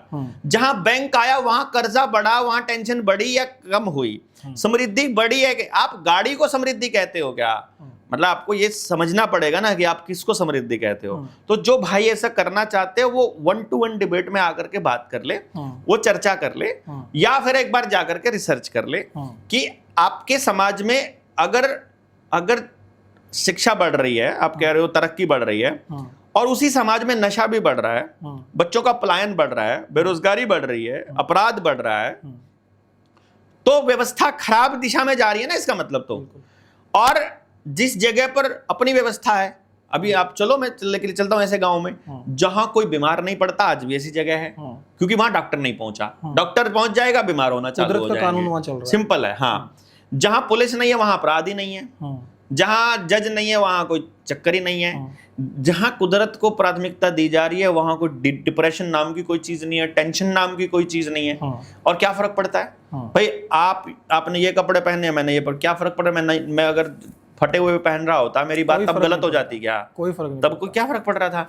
ठीक है, हम लोगों ने ये एक पैमाने बनाए हैं कि इस तरह से रहने वाले आदमी को बढ़िया कहेंगे, इस तरह वाले को खराब कहेंगे। भविष्य में मौका मिला तो कभी इस चीज़ को भी हम लोग, देखो क्या होता है, मैं जब इंस्टीट्यूट मैंने खोलना चालू किया, मैं ये बातें मैं सरकारी स्कूल में पढ़ाता था, और सरकारी टीचर मैं इसलिए बना था कि मैं गरीब बच्चों के लिए और समाज के लिए और गाँव के लिए कुछ करना चाहता था। लेकिन नौकरी करके मुझे रियलाइज हुआ कि सिस्टम काम नहीं करने देगा, तो मुझे शिफ्ट होना था कि मुझे अपना सिस्टम बनाना है। अब मेरे पास 2 चॉइस थी, मैं इस पूरे सिस्टम को अपने गांव में खड़ा करूं, या मैं किसी ऐसे शहर में करूं जहां पर मतलब थोड़ा सा जिसको आपने पैमाना बनाया है कि ये बड़ा शहर है और ये समृद्ध शहर है। अब मेरी अपॉइंटमेंट की फीस 1.5 लाख रुपया है। अभी किताब लॉन्च हो जाएगी तो 2 लाख रुपए मैं कर दूंगा इसकी अपॉइंटमेंट की फीस। जानकारी के लिए बता देता हूँ दर्शकों को कि डॉक्टर साहब की किताब आ रही है, जो इनका कोर्स है वो उसी पे आधारित है, पेरेंटिंग पे। हाँ। और जो इनकी फीस उस टाइम पे 1.5 लाख से 6 लाख रुपए तक होती थी। अगर आप वो बुक बाय करते हैं तो वही आपको करीबन क्या प्राइस रखता है? 20 से 50 हजार के बीच हम लोग रखे हैं किताब की कीमत को। वो हम बाद में बताएंगे उसमें क्या है। लेकिन मैंने ये बोला है कि मैं जो मैंने कुछ दोस्तों से, बाकी लोगों से सलाह ली, तो मैंने कहा कि मेरे पास 2 चॉइस हैं कि मैं गांव में जाकर शिफ्ट हो जाता हूँ करनाल से, और मैं वहां अपना सिस्टम खड़ा करता हूँ। तो उन्होंने बोला आप एक बात बताओ, कोई अमेरिका से आना चाहता है या कोई दूसरी जगह से, मेरे क्लाइंट क्योंकि ओवरसीज बहुत ज़्यादा हैं, मोटे पैसे वाले लोग हैं, क्योंकि 1.5 लाख रुपया कोई नॉर्मल कमाने वाला पैसा तो नहीं देगा ना। तो इसलिए मैंने उनके लिए गांव के व्यवस्था में काम किया कि मैं अपनी सर्विस फ्री दूंगा, ताकि मैं उधर 4-5 दिन में अपने परिवार का काम कर लूं और बाकी का दिन मैं समाज को दे पाऊं। बिल्कुल, समाज का पैसा मैं घर नहीं लेकर जाता और घर का पैसा मैं समाज में नहीं लगाता। मैं कहता हूँ समाज का काम समाज के पैसे से हो और मेरा परिवार मेरी कमाई से चले। मैं इस थीम पे रहता हूँ। तो मैंने बोला कि मैं कहाँ जाऊं शिफ्ट होकर के। क्या गांव में बैठे आदमी को अमेरिका में बैठा आदमी 1.5 लाख रुपया दे देगा? उससे 1.5 लाख रुपया अगर लेना है, लॉजिकल सवाल, तो उसको चमकता हुआ ऑफिस दिखाना पड़ेगा, थोड़ा सा पीछे बैकग्राउंड भी बनानी पड़ेगी। हमें क्यों ये पॉडकास्ट करने के लिए सब करना पड़ रहा है, बाहर जाकर लाइटों का अरेंजमेंट और सारा कुछ करना पड़ रहा है। बाहर जाकर के भी तो कर सकते हैं, बट वो अट्रैक्टिव लगे, वो बंदा देखे, फिर बाद में बात समझ में आ जाएगी। फिर कहीं भी खड़े होकर के बोल देना, फिर समझ में आ जाएगा। एक बार उस आदमी को पहले हमारी बात सुनने के लिए तैयार तो करें हम। वो एक बार तैयार हो जाए, फिर वो कहता है कि मेरे ये कपड़े उतार कर धोती पहनने से तुम्हें अपनी व्यवस्था बदलोगे, मैं पहन लूंगा। मैं कह रहा हूं तुम मेरे कच्चे में चलने से भी अपनी व्यवस्था बदलते हो तो मैं चल लूंगा। तुम कहते हो चंडीगढ़ से गांव में रहना है, तुम कहोगे मैं अपना घर भी छोड़ने को तैयार हूं, फिर भी कर लूंगा। तुम बदलने के लिए तैयार तो हो जाओ, तुम पहले सुन तो लो, तुम पहले उस लॉजिक पे बात तो कर लो, पहले तुम उस पर चर्चा तो चालू करो, पहले डिस्कोर्स तो शुरू हो इस पे। वो आदमी जो जिसके, अब मेरा क्लाइंट कौन है? गवर्नर्स, मंत्री, मुख्यमंत्री, उनके बच्चों, मतलब दूसरे मंत्रालय के लोग, बड़े बिजनेसमैन, बाहर के लोग, वो मेरे क्लाइंट्स हैं। एलीट क्लास के, ठीक है, जितना जुडिशरी के लोग भी वो मेरे क्लाइंट्स हैं। अब वो तो मेरे को पैसा दे के मिलते हैं। हाँ, ये सर बोलते नहीं आपको कि आप हमें इतना बुरा गालियां देते है? क्या बताऊं मैं आपको, बताऊंगा फिर कभी मौका लगेगा आने वाले वक्त में। तो वो मैंने कहा मैं अभी गाली दे के आया हूँ चैनल पे आपको, और उनके साथ बैठ के मैं बात कर रहा हूँ क्योंकि उनको अपने बच्चे के बारे में सलाह लेनी है, तो वो मेरा क्लाइंट है basically, it's not like that. लेकिन वो कहते हैं यार मतलब ये आदमी मतलब झूठ, आप झूठ नहीं बोलते, वो बोलते हैं कि आप सच कह रहे हो, व्यवस्था ऐसी है और हमें भी इस व्यवस्था में ऐसा करना पड़ रहा, मतलब उनको ऐसा लगता है वो मजबूर है, लेकिन नहीं, वो घा गए इतने, वो इतने गलत लोग हैं। हम नहीं बोलते हैं, मैंने तो नहीं बैंक बैलेंस बनाया इतने सारे लोगों के साथ लग के, अभी किसी मंत्री के साथ सेटिंग करके, जैसे आधार कार्ड वाले ने 1700 रुपए में आधार कार्ड बेच दिया है, वैसे हम लोग अपनी सर्विस भी बेच सकते हैं। बिल्कुल। और पहले बहुत सारे मौके भी आए हैं, लेकिन मैंने कहा कि फिर आम इंसान तक बात नहीं पहुंच पाएगी ना हमारी, तो मैं आप तक पहुंच रहा हूं, आप पहले इसको आप ये कह दो ये गलत है, आप ये कह दो कि जो देवेंद्र भाई आप गलत कह रहे हो, और मैं फिर मैं बंद कर दूंगा। लेकिन मेरे 9 साल के इस तजुर्बे से ये साबित हो गया है कि बात मैं सही कर रहा हूँ, समाज की बात है, समाज बचाने की बात है, अगली पीढ़ी को बचाने की बात है, और इसे करते रहना चाहिए। फिर जब कभी मेरे व्यक्तिगत मेरे कपड़ों से, मेरी गाड़ी से, मेरे मोबाइल से, मेरे घर से, मेरे शहर से, मेरे रहने से अगर आपको दिक्कत है और उसको छोड़ने से यदि आप अपने गांव की व्यवस्था बदलने को चाहते हो तो मैं आज छोड़ दूंगा। लेकिन पहले आप बताओ ना आपको क्या चाहिए। क्या मेरे चंडीगढ़ से गांव में शिफ्ट होने से क्या आपके गांव की व्यवस्था बदल जाएगी? बिल्कुल नहीं। अगर बदलती है तो मैं आज छोड़ दूंगा, लेकिन नहीं बदलती है तो जब तक मुझे बताना पड़ेगा कि भैया मेरी गांव में आना मजबूरी नहीं है, मेरी पैसे मैं लेता हूं 1.5 लाख रुपया, लेकिन मैं कह रहा हूं पैसे से लेन देन बंद कर दो। मेरा बैंक बैलेंस नहीं है, लेकिन मेरा खर्चा चलता है, तो कमाता हूं तो वो सीधा जो सामान लेना होता है उधर से चला जाता है। मैं ये कह रहा हूं मैं गाड़ी से इसलिए चलता हूं क्योंकि मुझे अगर ट्रैवल नहीं करूंगा तो मैं एक जगह से दूसरी जगह लोगों को समझाऊंगा कैसे? आपका काम नहीं हो पाएगा, मैं काम नहीं कर पाऊंगा, और फिर नंगड़ की नहीं सुनता कोई ट्रैवल के लिए। यहाँ वो जो कह रहे हैं ना अभी वो अशोक गहलोत की आपने वो वीडियो देखी होगी, उसका पर्सन से कहता है कि डिफेंडर ले लो, उससे तो टॉर बनता है, टॉर वाले की ज्यादा सुन रहे हैं। आपने समाज ऐसा घटिया बना दिया है कि आप पैसे वाले की सुन रहे हो, आप बड़ी गाड़ी वाले की सुन रहे हो, आप चमकते हुए सूट बूट वाले की सुन रहे हो, आप ताकतवर की सुन रहे हो, आप सही और गलत का निर्णय गलत ले रहे हो, इसलिए हम लोगों को ये सब नाटक करना पड़ रहा है। चमकते हुए सूट बूट वाले ने भी क्या हालत बना रखी है। हाँ, मैं वही तो कह रहा हूँ ना, ये नाटक है टोटल। हमारा गाड़ियों से चलना, शहर में रहना, ये मैं आपको सही बता रहा हूँ, नाटक है। वरना मैं चंडीगढ़ के एलीट जगह पर रहने वाला आदमी गांव में धक्के खाता फिर रहा हूँ, गर्म पानी से गला बचाता हुआ पूरी दुनिया को बता रहा हूं कि ट्रैवल करने के लिए इंसान नहीं बना है, और सारा दिन ट्रैवल कर करके मैं अपनी पूरी बॉडी में वात इकट्ठा कर रहा हूं। मुझे क्या पता नहीं है कि मैं अपने शरीर को कितनी तकलीफ दे रहा हूं। बिल्कुल, I can be there, but मुझे वो नाटक करना पड़ रहा है क्योंकि मुझे आपको समझाना है, क्योंकि आपको समझ ही नहीं आती है उनकी बातें। मुझे पता है मोबाइल कितना सत्यानाशी है, लेकिन फिर भी मुझे मोबाइल से ही आप तक बात पहुंचाने, क्योंकि मीडिया थोड़ी मेरी बात लेकर के जाएगा आप तक। वो इस तरीके से समझाते भी नहीं है जी। देखो अब जो आप बोल रहे हो ना, अब कितने सालों से ये लड़ाई चल रही है कि गांव को बचाना है, प्राकृतिक चीजों को वापस लेके आना है, लोगों को समझ नहीं आ रहा था। लेकिन अब जो दिल्ली से जो खेल चल रहा है, अब लोग इसको रिलेट कर पा रहे हैं कि भाई ये जो बोल रहा था वापस उधर ही जाना पड़ेगा। और अभी तो शुरुआत है, मुझे लगता है शुरुआत है। मैं कह रहा हूं आपको, जो मैंने बातें आज से 5 साल पहले निडर इंडिया चैनल पर, आज से 4 साल पहले की बात करूं, मैंने बोला हुआ है कि ऐसे कानून आएंगे, आपको जबरदस्ती जमीनें, ये लोग आपकी जमीनें छीनेंगे, और ये हो रहा है। अब मैंने बोला था आपके गुद्दी में चिप लगनी है, आखिर में वो लगेगी। कैंसर वाले टीके के नाम पर आपकी बच्चियों के गर्भाशय निकालने पड़े थे। ये बिल गेट्स के ऊपर हत्या तक के मुकदमे दर्ज है आदिवासी महिलाएं गुजरात में, जो इसने एक्सपेरिमेंट किया था, जो सिविक कैंसर के नाम पर बताया था आपको। आपके बच्चों को जो स्कूलों में दवाई दी जा रही है, जितनी टैबलेट्स दी जा रही है, उनका सेहत का चिंता नहीं है उनको। आपके बीमार होने से पहले सारे इंजेक्शन लगाने पड़ रहे हैं डॉक्टर, और बीमार होने के बाद आपका घर तक बिक रहा है। ये समझ नहीं आ रहा है क्या हम लोगों को? प्राइवेट जो हॉस्पिटल्स हैं, कई डॉक्टर जो हैं जिनके जमीर जिंदा है, वो वीडियो जारी कर रही है उन्होंने। वो बोलते हैं कि यार कोई अगर नॉर्मल डिलीवरी के लिए आता है तो सिजेरियन, हमें टारगेट दिए जाते हैं कि काटो इनको। बिल्कुल, काटने के टारगेट्स हैं। बताया जाता है कि बीमारी नहीं देखनी है, आदमी का जेब देखना है, जेब देखकर काटना है उसको, मतलब काट दो, कुछ भी कर दो। और शाम को कह रहे जब ब्रीफिंग होती है तो मतलब वाट लगा देते हैं हमारी। बैंक वालों की ऐसे लगती है, सुबह 9 बजे से लेके 10 बजे तक खड़ा लाइन में खड़ा करके कुत्तों की तरह गालियां दी जाती है। जो बैंक में नौकरी कर रहे हैं जाकर के पता कर लो कितने नए सीबीडीसी के खाते खुलवाए, डिजिटल अकाउंट खुलवाओ, ये सब नहीं कर चलेगा, नोट वगैरह से बंद करवाओ, बैन करवाओ। पूरा गेम प्लान जबरदस्ती उधर धकेला जाता है और हम आपको बता रहे हैं कि आपको अपने अधिकारों की रक्षा करनी है और आपको पता ही नहीं है कि आपके अधिकार क्या है। तो एक बार से समझ में आ जाएगा क्या? मैं नहीं समझता। इसलिए 9 साल से बोले जा रहे हैं हम कॉन्टिन्यूअसली। पुराने चैनल्स थे सारे डिलीट कर दिए उन्होंने सारा इतिहास, वरना मैं आज से 8 साल पहले जो बोला करता था वो भी अभी हो रहा है। जो ये अभी चल रहा है, जो चुनाव आयोग का कोर्ट केस चल रहा है, इसमें ऐसा लग रहा है, लोगों का आरोप है कि सुप्रीम कोर्ट भी जो एक संवैधानिक संस्था है वो दूसरी संवैधानिक संस्था के प्रति नरमी दिखा रही है, उस तरीके से उनके साथ डील नहीं कर रहा जैसे करना चाहिए। ये जो पूरा मुद्दा है, जजों को लोया होने से डर लगता है भैया, सर ये गोगोई होने में मजा आता है।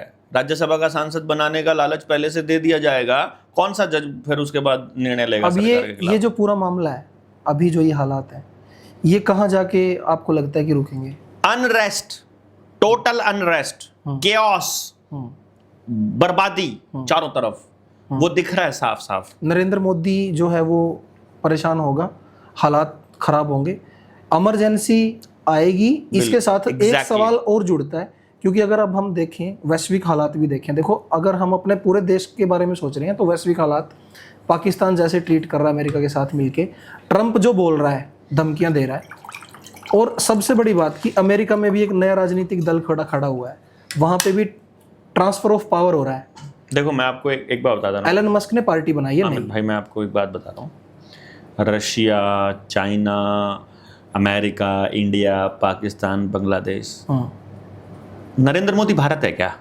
नहीं, बिल्कुल नहीं। तो नरेंद्र मोदी के बयान को भारत का बयान कैसे कह रहे हो? वो तेरा मेरा बयान थोड़ी ना है, वो हम सबका बयान थोड़ी ना है। बिल्कुल। तो फिर कैसे? एलन मस्क ने ऐसा कर दिया, ट्रंप ऐसा कर रहा है, तो अमेरिका ऐसा थोड़ी कर रहा है, ट्रंप ऐसा कर रहा है, ट्रंप ही कर रहा है। अब ट्रंप को बिठाया गया है। अगर एलन मस्क उसका साथी है और वो थोड़े दिनों के बाद खिलाफ हो रहा है, अगर जेलेंस्की फलाना ढिमकाना ऐसे कर रहा है, अगर रशिया ऐसे बोल रहा है, पाकिस्तान ऐसे बोल रहा है और चाइना ऐसे कर रहा है, ये सब आपको बहकाने के लिए और एक झूठी, एक सूडो डिस्कशन में लाने के लिए है। एग्जैक्टली। जो भी ट्रंप कर रहा है, जो भी मस्क कर रहा है, जो रशिया के ऊपर के जो बोल रहे हैं, सब स्क्रिप्ट के हिसाब से चल रहा है। पूरी दुनिया में 2 धड़े बनाने की तैयारी चल रही है। अभी तक पावर का केंद्र जो है वो अगर अमेरिका है और उससे लोग दुखी हो चुके हैं। मैं आपको बता रहा हूं, भारत को खत्म करना है, भारत को आज कंगाल करना है, डॉलर को गिरा दो। डॉलर के ऊपर है ना आपकी अर्थव्यवस्था, सोने के ऊपर होती तो भारत दुखा तो डॉलर पे है। ऊपर से सिर्फ 4-5 लोगों के पास ही सारी ताकत है। उन 4-5 उद्योगपतियों को गिरा दो शेयर मार्केट से, भारत के पास कुछ भी नहीं बचेगा, खत्म हो जाएगा। सिविल अनरेस्ट और बर्बादी अपने आप खड़ी है। तो अमेरिका के डॉलर की ताकत को खत्म करना पॉप के आदेश के अंतर्गत जूस और यहूदियों के कहने से सब कुछ हो रहा है। पूरी दुनिया में वर्ल्ड इकोनॉमिक फोरम कंट्रोल कर रही है और किसी नेता की औकात नहीं है उनके खिलाफ उनके स्क्रिप्ट से बाहर बोल दे, ना ट्रंप की और ना चाइना की और ना उनकी। तो आपको केवल इतना समझना है कि ये सारा पावर शिफ्टिंग नए वर्ल्ड ऑर्डर के लिए हो रहा है, स्क्रिप्ट के हिसाब से हो रहा है। आपको अपनी व्यवस्था बचानी है तो आपको पहले से उनसे पहले प्रो होकर के अपने देश को बचाने की और अपने गांव को बचाने की बात करनी पड़ेगी। आपको बिजली के बिना अपना बीज, अपना पानी, अपना गांव, अपनी व्यवस्था, जल, जंगल, जमीन, जानवर पे अपना कंट्रोल, शिक्षा, स्वास्थ्य, न्याय, राजनीति और खेती, धर्म से पूंजीवाद का खात्मा, इसके बिना आपके पास कोई रास्ता नहीं है इस वर्ल्ड की इस व्यवस्था से टकराने का। व्यवस्था से टकराने का काम व्यवस्था करेगी, व्यक्ति नहीं कर सकता है। इसीलिए आपको यह बात समझनी पड़ेगी, अमेरिका कुछ नहीं है, केवल ये जो सोने से शिफ्ट करके डॉलर पर आपके अर्थव्यवस्था को टिका दिया गया है। तो फेक हो गया। अब डॉलर को भी गिराया जाएगा और डॉलर को गिराने के लिए ही खेल चल रहा है, क्योंकि भारत को खत्म करने के लिए डॉलर का खत्म होना जरूरी है, बेहद जरूरी है। और दुनिया में दूसरा पावर सेंटर बनने के लिए, ताकि दुनिया को यह लगे कि अमेरिका की सत्ता को हमने चुनौती दे दी तो दूसरी पावर बनाना है, तो डॉलर की सत्ता को खत्म करना पड़ेगा। और यही सब गेम प्लान के तहत हो रहा है, और ये विश्व युद्ध के बिना नहीं होता है।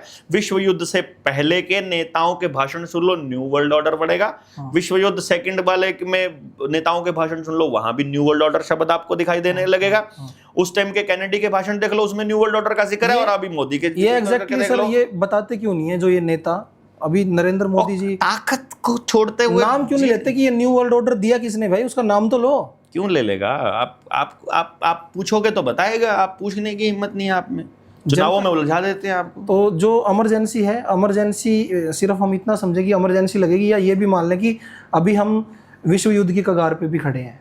इमरजेंसी लाने के लिए कुछ भी करना पड़े, टोटल कंट्रोल के लिए कुछ भी करना पड़े, वही होगा। ये जो पाकिस्तान अभी अमेरिका से धमकी दे रहा है, ये भी उसका पार्ट है। क्या पाकिस्तान की क्या औकात बोला? मतलब कोई सुक्कड़ सा पहलवान किसी बड़े 200 किलो के आदमी के सामने ऐसा बोले मैं तेरे दांत तोड़ दूंगा, मैं तेरे दांत, छोटा सा देश है वो, उसकी इतनी हिम्मत कहाँ है बेचारे की। लेकिन वो पूरा स्क्रिप्ट के हिसाब से हो रहा है। जब भी युद्ध को इंस्टिगेट करना होगा, जब भी लोग मरवाने होंगे, जब भी आपकी जमीनें खाली करानी होंगी, युद्ध करवा दिए जाते हैं। पूरा स्क्रिप्टेड होता है भैया। कोई युद्ध अपने आप नहीं होता है, ना दोनों तरफ की सेनाओं में कोई चाहता, ना उस सेनाओं के माँ बाप चाहते, ना आप चाहते, ना मैं चाहता, ना दुकानदार चाहता।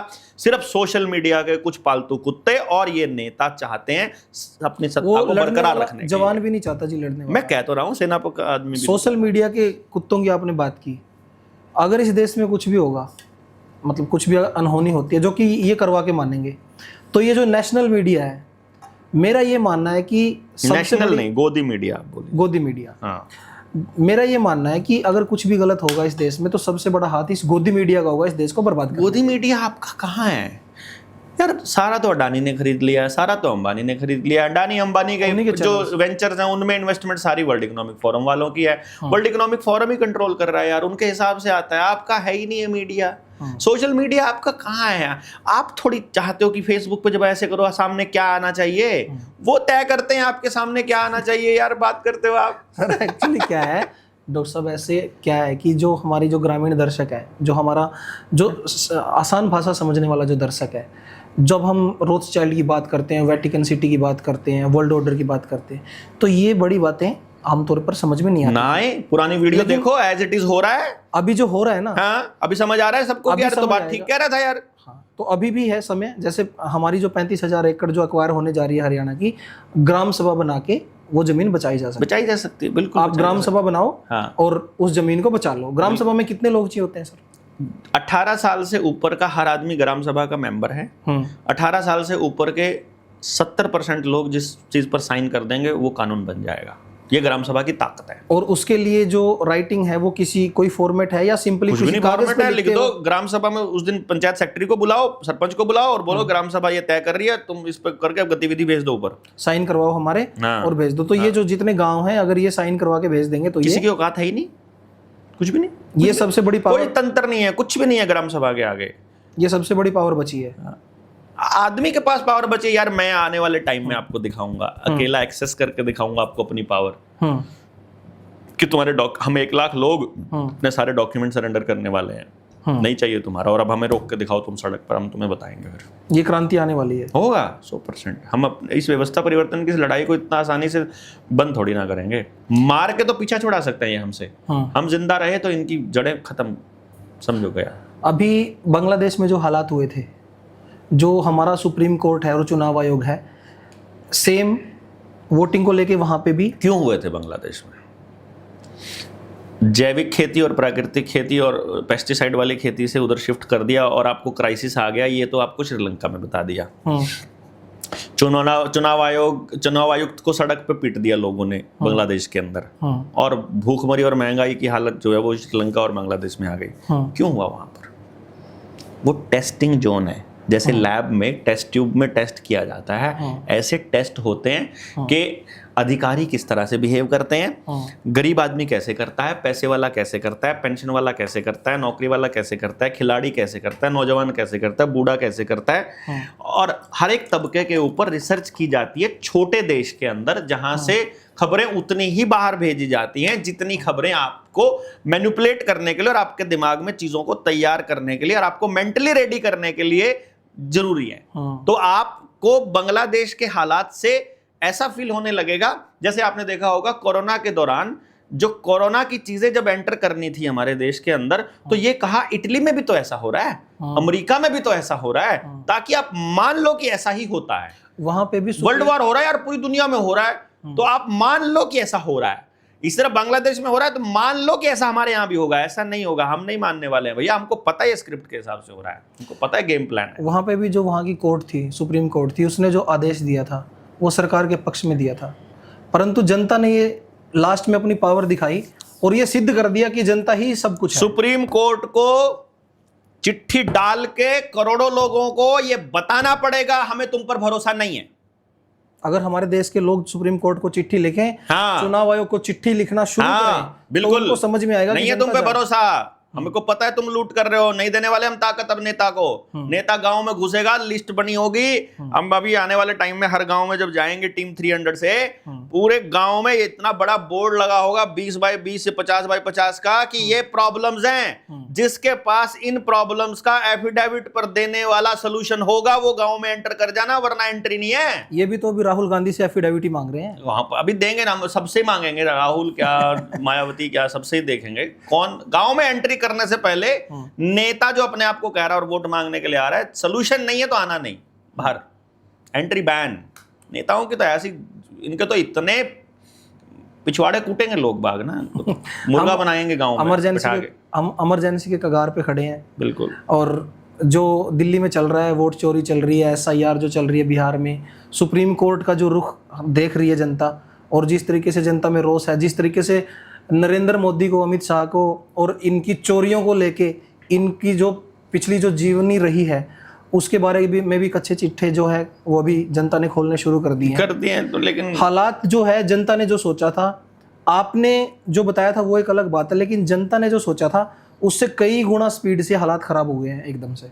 तो ऐसे में आप जैसे लोगों से जिन्होंने रिसर्च की है, बार बार बातचीत की जरूरत पड़ेगी, क्योंकि समाज को आज कर रहे हैं हम लोगों तक पहुंचाने के लिए लगातार अलग अलग प्लेटफॉर्म पर हम भी कोशिश करते हैं, हम भी कहते हैं लोगों को कि भाई कि जिनका ज़मीर जिंदा है वो लोगों तक बात लेकर के जाओ, बताओ लोगों को, बताए बिना बात बनाओ। तो जो ये हमारी जो आज की बातचीत है सर, इसको आज तक के जो हालात हैं उसके अनुसार संक्षिप्त रखते हैं, और अभी जो आगे जो हालात चेंजेस होंगे उस पे हम दोबारा से फिर से मिलते हैं, अलग एपिसोड करते हैं, क्योंकि हालात कभी किस तरफ भी जा सकते हैं, बिल्कुल कुछ भी हो सकता है। तो शॉर्ट इंटरवल में हम दोबारा से ये पॉडकास्ट ये मिलते रहेंगे, ये करना बहुत जरूरी हो गया है। और आज जो आपने समय दिया, इतना क्लियरली बता दिया कि दाएं बाएं कुछ मत देखो, ग्राम सभा बनाओ, अपनी जमीन बचाओ, अपना टारगेट रखो, तुम्हें क्या चाहिए वो मत करो वो क्या कर रहे हैं, एंट्री बैन कर दो यार, बात खत्म।